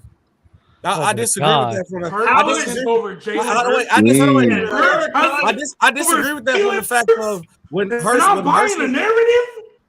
Hold on, wait, GBaby. I disagree with that for the fact because when Hurts was out, they did not look the same. And if you don't have a mobile quarterback with Gardner Minshew, you can't just establish anybody put in that system and they'd be effective as it was with Jalen Hurts. So I disagree 100% with that. You can't put Kirk Cousins on the Eagles and they be the same as they was with Jalen Hurts. Of course, you need a team around you, but that's not 100% true at all. So was Case Keenum better than Jalen Hurts? No. I'm asking Brandon. Oh. No. I don't. No. What I'm just saying, you can put anybody in that system. Hold on. No. I'm not saying that you could put a complete garbage quarterback on the Eagles and they'd be good. I'm saying it'd have to be a legitimate starting quarterback. Like Kirk Cousins is obviously a starting quarterback in the league. But to Shaq's point, I mean, the Dallas defense was top 5. You have Micah Parsons, you have Lawrence, you have Trevon Diggs. Gardner Minshew on the road against that Dallas defense put up 34 on them. Gardner Minshew is not a starting quarterback in the NFL. And that game, to me, shows what I saw all year with this Eagles roster. You have 4 Pro Bowl offensive linemen, clean pocket, elite running game. Devontae Smith is a top 20 receiver. A.J. Brown's a top 3 receiver. Goddard's the most underrated player on the Eagle roster. He's a top 3 tight end who catches No, he's everything. not a top 3 tight end. No, he's not a top 3 tight end. Let's stay right there. Wait. Let's stay right there. You talk about the Dallas defense. Can you talk about what I want to hear who's your top 3 tight ends. Top 3, I would say obviously Kelsey number 1. Then I even though his numbers haven't been top tier because he's had injuries, I would still have Kittle at number 2. And then I would say Goddard's better than Mark Andrews. No, he's not. I would say he's right there with them. I mean, I think no, he's not. He's not better, Brandon. You know that shit, man. Stop it. I think if you watch Goddard, he's pretty much just as productive. I mean, look, Andrews gets more targets because the Ravens don't have the same weapons the Eagles do. But if you look at Goddard in terms of catch radius, yards after the catch, Goddard to me is right there with Andrews. I'd say I would have Goddard and Andrews pretty similar. I think you could make a case for both. But I don't think there's a noticeable difference between them. Gotcha. He's wrong. Goddard is not better than Mark Andrews, bro. Stop this nonsense, bro. Okay. Goddard is nowhere near. Goddard even top 5 right now. I'm saying they're right there in the same tier together. No, I don't. He probably is. I don't know. He might be. If he's top 5, he got to be 5, maybe if that. Yeah. Yeah, right at 5. Look, I'm not here to argue that. Okay. That was crazy. Bro, y'all lost me when he said Kirk Cousins over fucking. The issue that I have. Baby, you got cooked, bro. That's fine. I'm not interested. Which is part of the reason. That's fine. You can black my eye. That's fine. I ain't got no problem with that. Yeah, like part of the reason why I stayed quiet and I just wanted to hear everything before I replied. Okay, one, I'm not gonna go off the Pro Bowls because Tyler Huntley has one of those. So at the end of the day, that don't mean a lick of shit to me no more. Anyway, outside of that, the whole elite running game part, we've had this conversation previously on other episodes about that running game and what made it elite. What made it elite was Jalen Hurts being there, the ability to play 11-man football, always having that extra guy in the run count so they don't ever get to quote unquote stack the box, because now they don't have the chance to, because you're not trying to defend 10 people, you're trying to defend 11. That starts and ends with Jalen Hurts. I am sorry. You cannot just take a guy like Kirk Cousins and put him in there and it's going to look the same. It's not. The entire run game changes the moment you take somebody out who does not run the way he does. That is the end of the discussion. That's literally how that system works. So that is false. Secondly, I don't even know how we got here when it comes to this conversation. I love AJ Brown. Like, I've been one of the main ones on this show saying, like, he's probably right outside of the top 5. But come on, man. But to say But to say that he's a top 3 receiver, and then when you said the top 3 receivers, and you didn't name Davante Adams, like, excuse me? Come on, Brandon. Come on, Brandon, rebuttal. Brandon, rebuttal. If we're basing, okay. If we're basing all of Right, this, Trey, I heard you.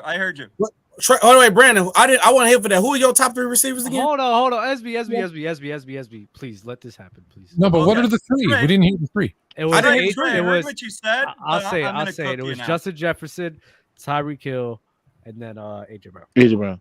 Yeah, no, and I would have Davante Adams at 4. I think Davante Adams is a top 5 receiver. I don't have the top 3. But Trey, I'm going to cook you now.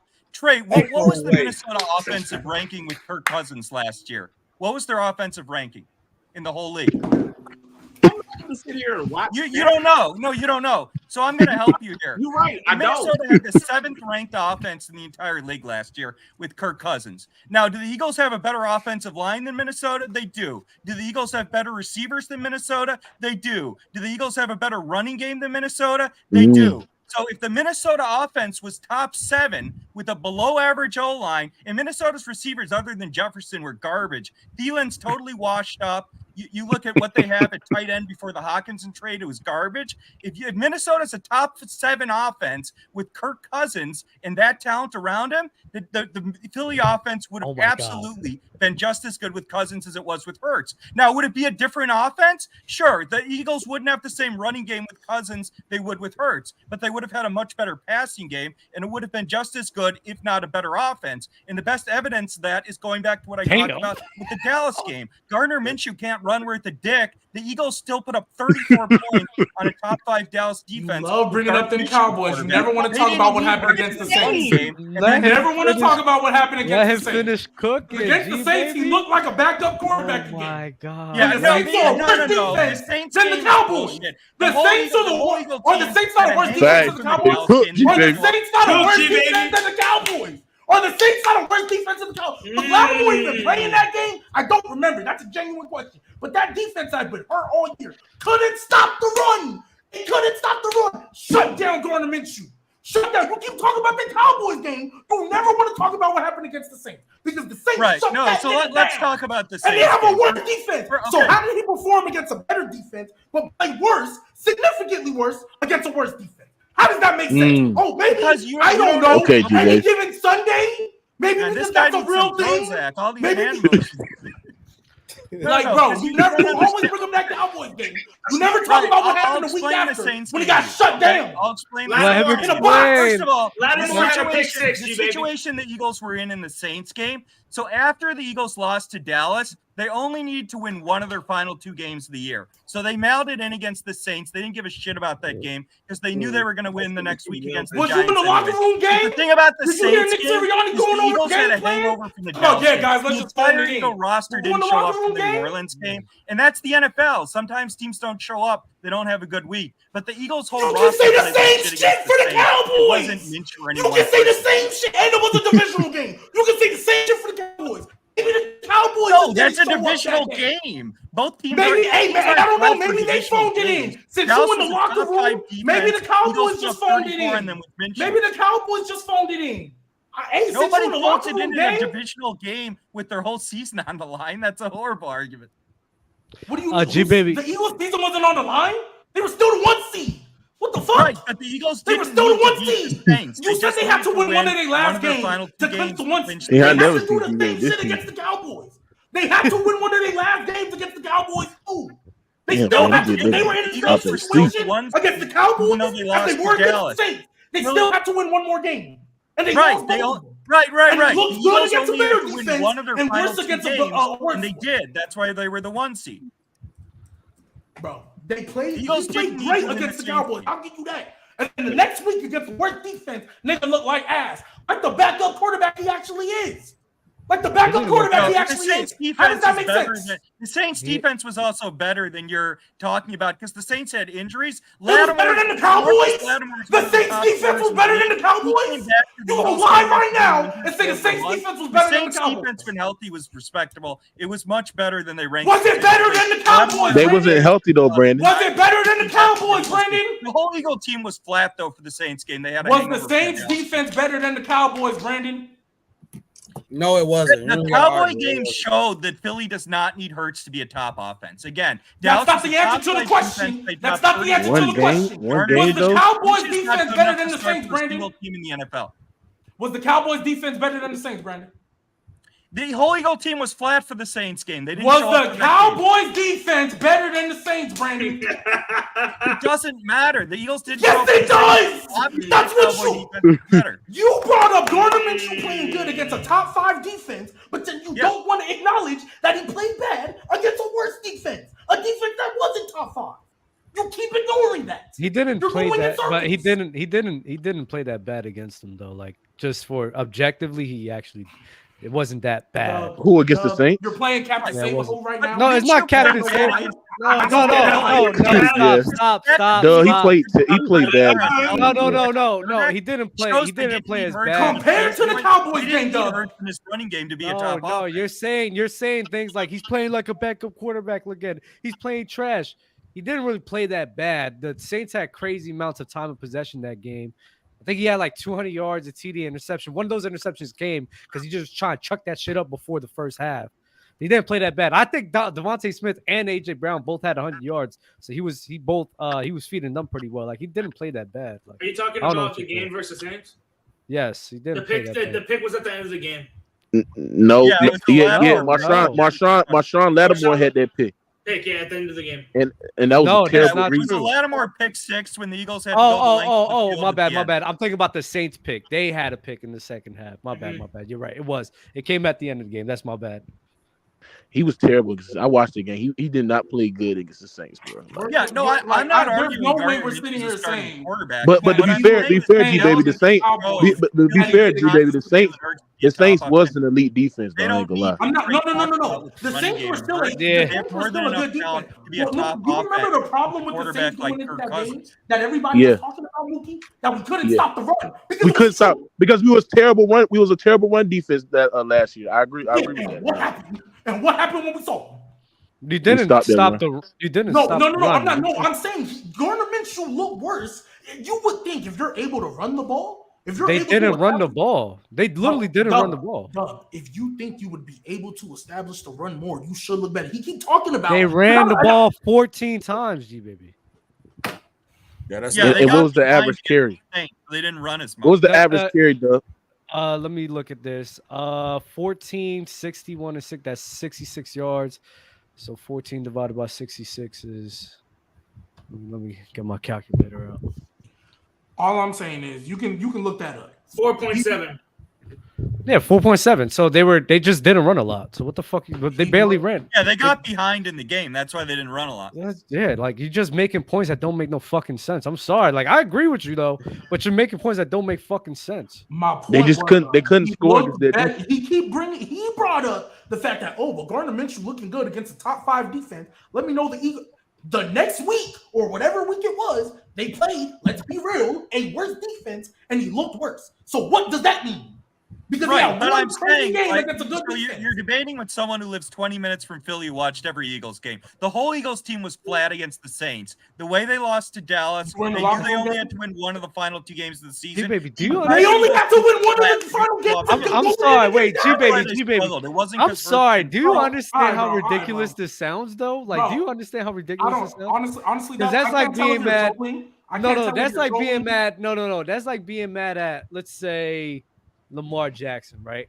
That's like criticizing Lamar Jackson. Oh, you played very well against the San Francisco 49ers, but when you went up against the Cowboys, it wasn't the same. You don't expect them to just having great games like that back to back. But Doug, that's my point. He's bringing up a one-off. Doug, he's bringing up a one-off, an anomaly, an exception to be like, because of that one anomaly, Oh yeah, the Eagles can go with any quarterback. But Dub, this one I'm gonna say. But Dub, Hey. this one I'm gonna say. No. Because he brought up Kirk Cousins having it, and he brought up a phenomenal point. Kirk Cousins having a number 7 ranked offense with a worse offensive line, with a worse running game, with a worse wide receiving core, with a worse everything. He still had number 7, so he's basing it off of everything, not just that point. So you're just because getting of that, bro. Because of that, Kirk Cousins is better than Jalen Hurts. You're just getting cooked, bro. Because of that, but Dub, you can't hold on. But Dub, you can't sit there and agree with that point saying that just because Gardner Minshew played good one time against an elite level defense, that's the reason why they don't need Jalen Hurts on their offense. That's a bad point too. Because but Mookie, the point is Minshew didn't play that well against Dallas. It's just the Eagles have such elite talent. The Eagles had the best offensive line in the league by far, 4 Pro Bowl players. The Eagles had so much talent on offense that Minshew didn't need to play that well, even to put up 34 against an elite Dallas. I agree. Like I ain't gonna lie, the Eagles don't need a quarterback. He played well. He played well. They have such elite talent on their offense. The Eagles have more talent on offense than any team has on offense in the NFL by far. It's not close. They have Hurts on one more year. I agree. They were the best situation last year. But paying Hurts less than $3 million a year. So they Kirk Cousins not making an offense to go out. They had the cap space to trade for AJ Brown, get all that elite talent on offense. Why are you laughing, Doug?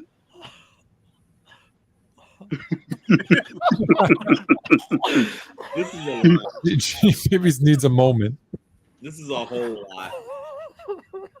Dub is really emotional. Dub is really capable for Kirk Cousins being better than Jalen Hurts because he wants to be nasty. That's maybe it's payback because I'm Mr. Devil's Advocate on this show and I be nasty all the time. So this is definitely your karma. Maybe it's payback because the Eagles fan is caping for Kirk Cousins being better than Jalen criticizing me for pointing out. No, Kirk Cousins ain't better than Jalen Hurts. Kirk Cousins has been a Pro Bowl quarterback for multiple years. Pro Bowl. Jalen Hurts has only had 1 Pro Bowl season. So your argument just got to the league, bro. That's a bad point. Got to the league. That overweighs 7 good years from Cousins. Pro Bowls don't mean shit. Isn't Kirk Cousins like 35? Jalen Hurts just got Kirk Cousins has hold on. Brandon, just be clear. You got Kirk. Brandon, just to be clear. Hold on, Brandon, just to be clear. You got Kirk Cousins over Jalen Hurts? I think that what I would say is I think Kirk Cousins is a much better passer than Hurts. Hurts is a better runner. But yeah, I would say Cousins overall is a slightly better is a better quarterback than Hurts. There's no way if you put Hurts on Minnesota, they would have had the ranked offense in the league. No chance of that. Dub, I'm leaving. You can read. You got it. I got to do something. I need you to read the super chats. I guess. I have to do something right now. Actually, Brandon, you got Derek Carr hurt. I think Kirk and Cousins are very similar. I'd have Cousins ahead of Carr, but I don't. I mean, do you have Carr with Hurts? I would have Carr as an average quarterback. I'd have Cousins right around 9 or. I'm saying, do you have Carr with Hurts? Yeah. You have Derek Carr for Jalen Hurts? Yes. C3, JJ, Tay Hill, JJ Chase, AJ, only correct top 5, no order. Puncho, Trey, for an ideal backfield, who would you rather have, Fred Taylor or Edrin? And okay, GBaby, who do you want, Trey? Fred Taylor, Edrin James. That's tough. I'm probably going to Fred Taylor was a beast. He just got hurt a lot. But that's the thing. Fred Taylor was much better than Edrin James. Whoa. Much better is you might be. I mean, no, Edrin James is a better receiver, but I can't trust what we think. I'd have Taylor ahead of him overall. I mean, Fred Taylor in his prime when he wasn't injured was an elite running back. He just had a lot of injuries. I don't know if we've read this one, so I'll do it right now. What was the worst Edrin James is also playing with Peyton Manning, so nobody's loading the box against him either. What was the worst decision by a coach ever? Mine is that Saints trade for Ricky in Washington. Still wasting biggest trade. The worst coach decision is watching my team coach of the Chargers go for it on 4th and 12 every time. You a Chargers fan? Yeah, unfortunately. But yeah, GBaby, you can't blame that. SB, who you got winning MVP again? When he should have handed the ball off to Justin Herbert winning MVP. Okay. Yes, sir. Justin Herbert easily. Kirk Cousins and Derek Carr are better than Jalen Hurts.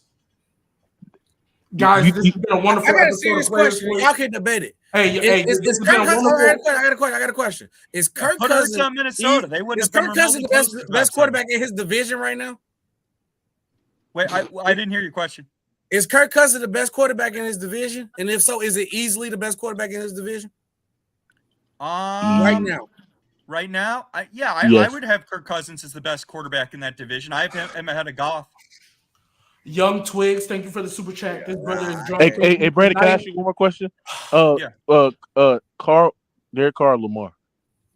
Oh, you. No, I have Lamar. I mean, look, Lamar's always been elite in the regular season, so I have to put Lamar ahead of Derek Carr. I mean, Lamar's issue is he can't stay healthy, but when Lamar's healthy, he's still a top 7-8 quarterback in the league. No, I would definitely have Lamar. I would have Lamar ahead of Carr.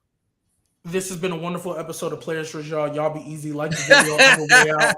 Comment, subscribe if you're new to the channel. We're going to be doing shows every week, so y'all tune in. Fluent and Chill is tomorrow. Fluent, right? 9 Y'all p.m. tune in to Fluent and Chill. Y'all be easy. Y'all have a good night. All right.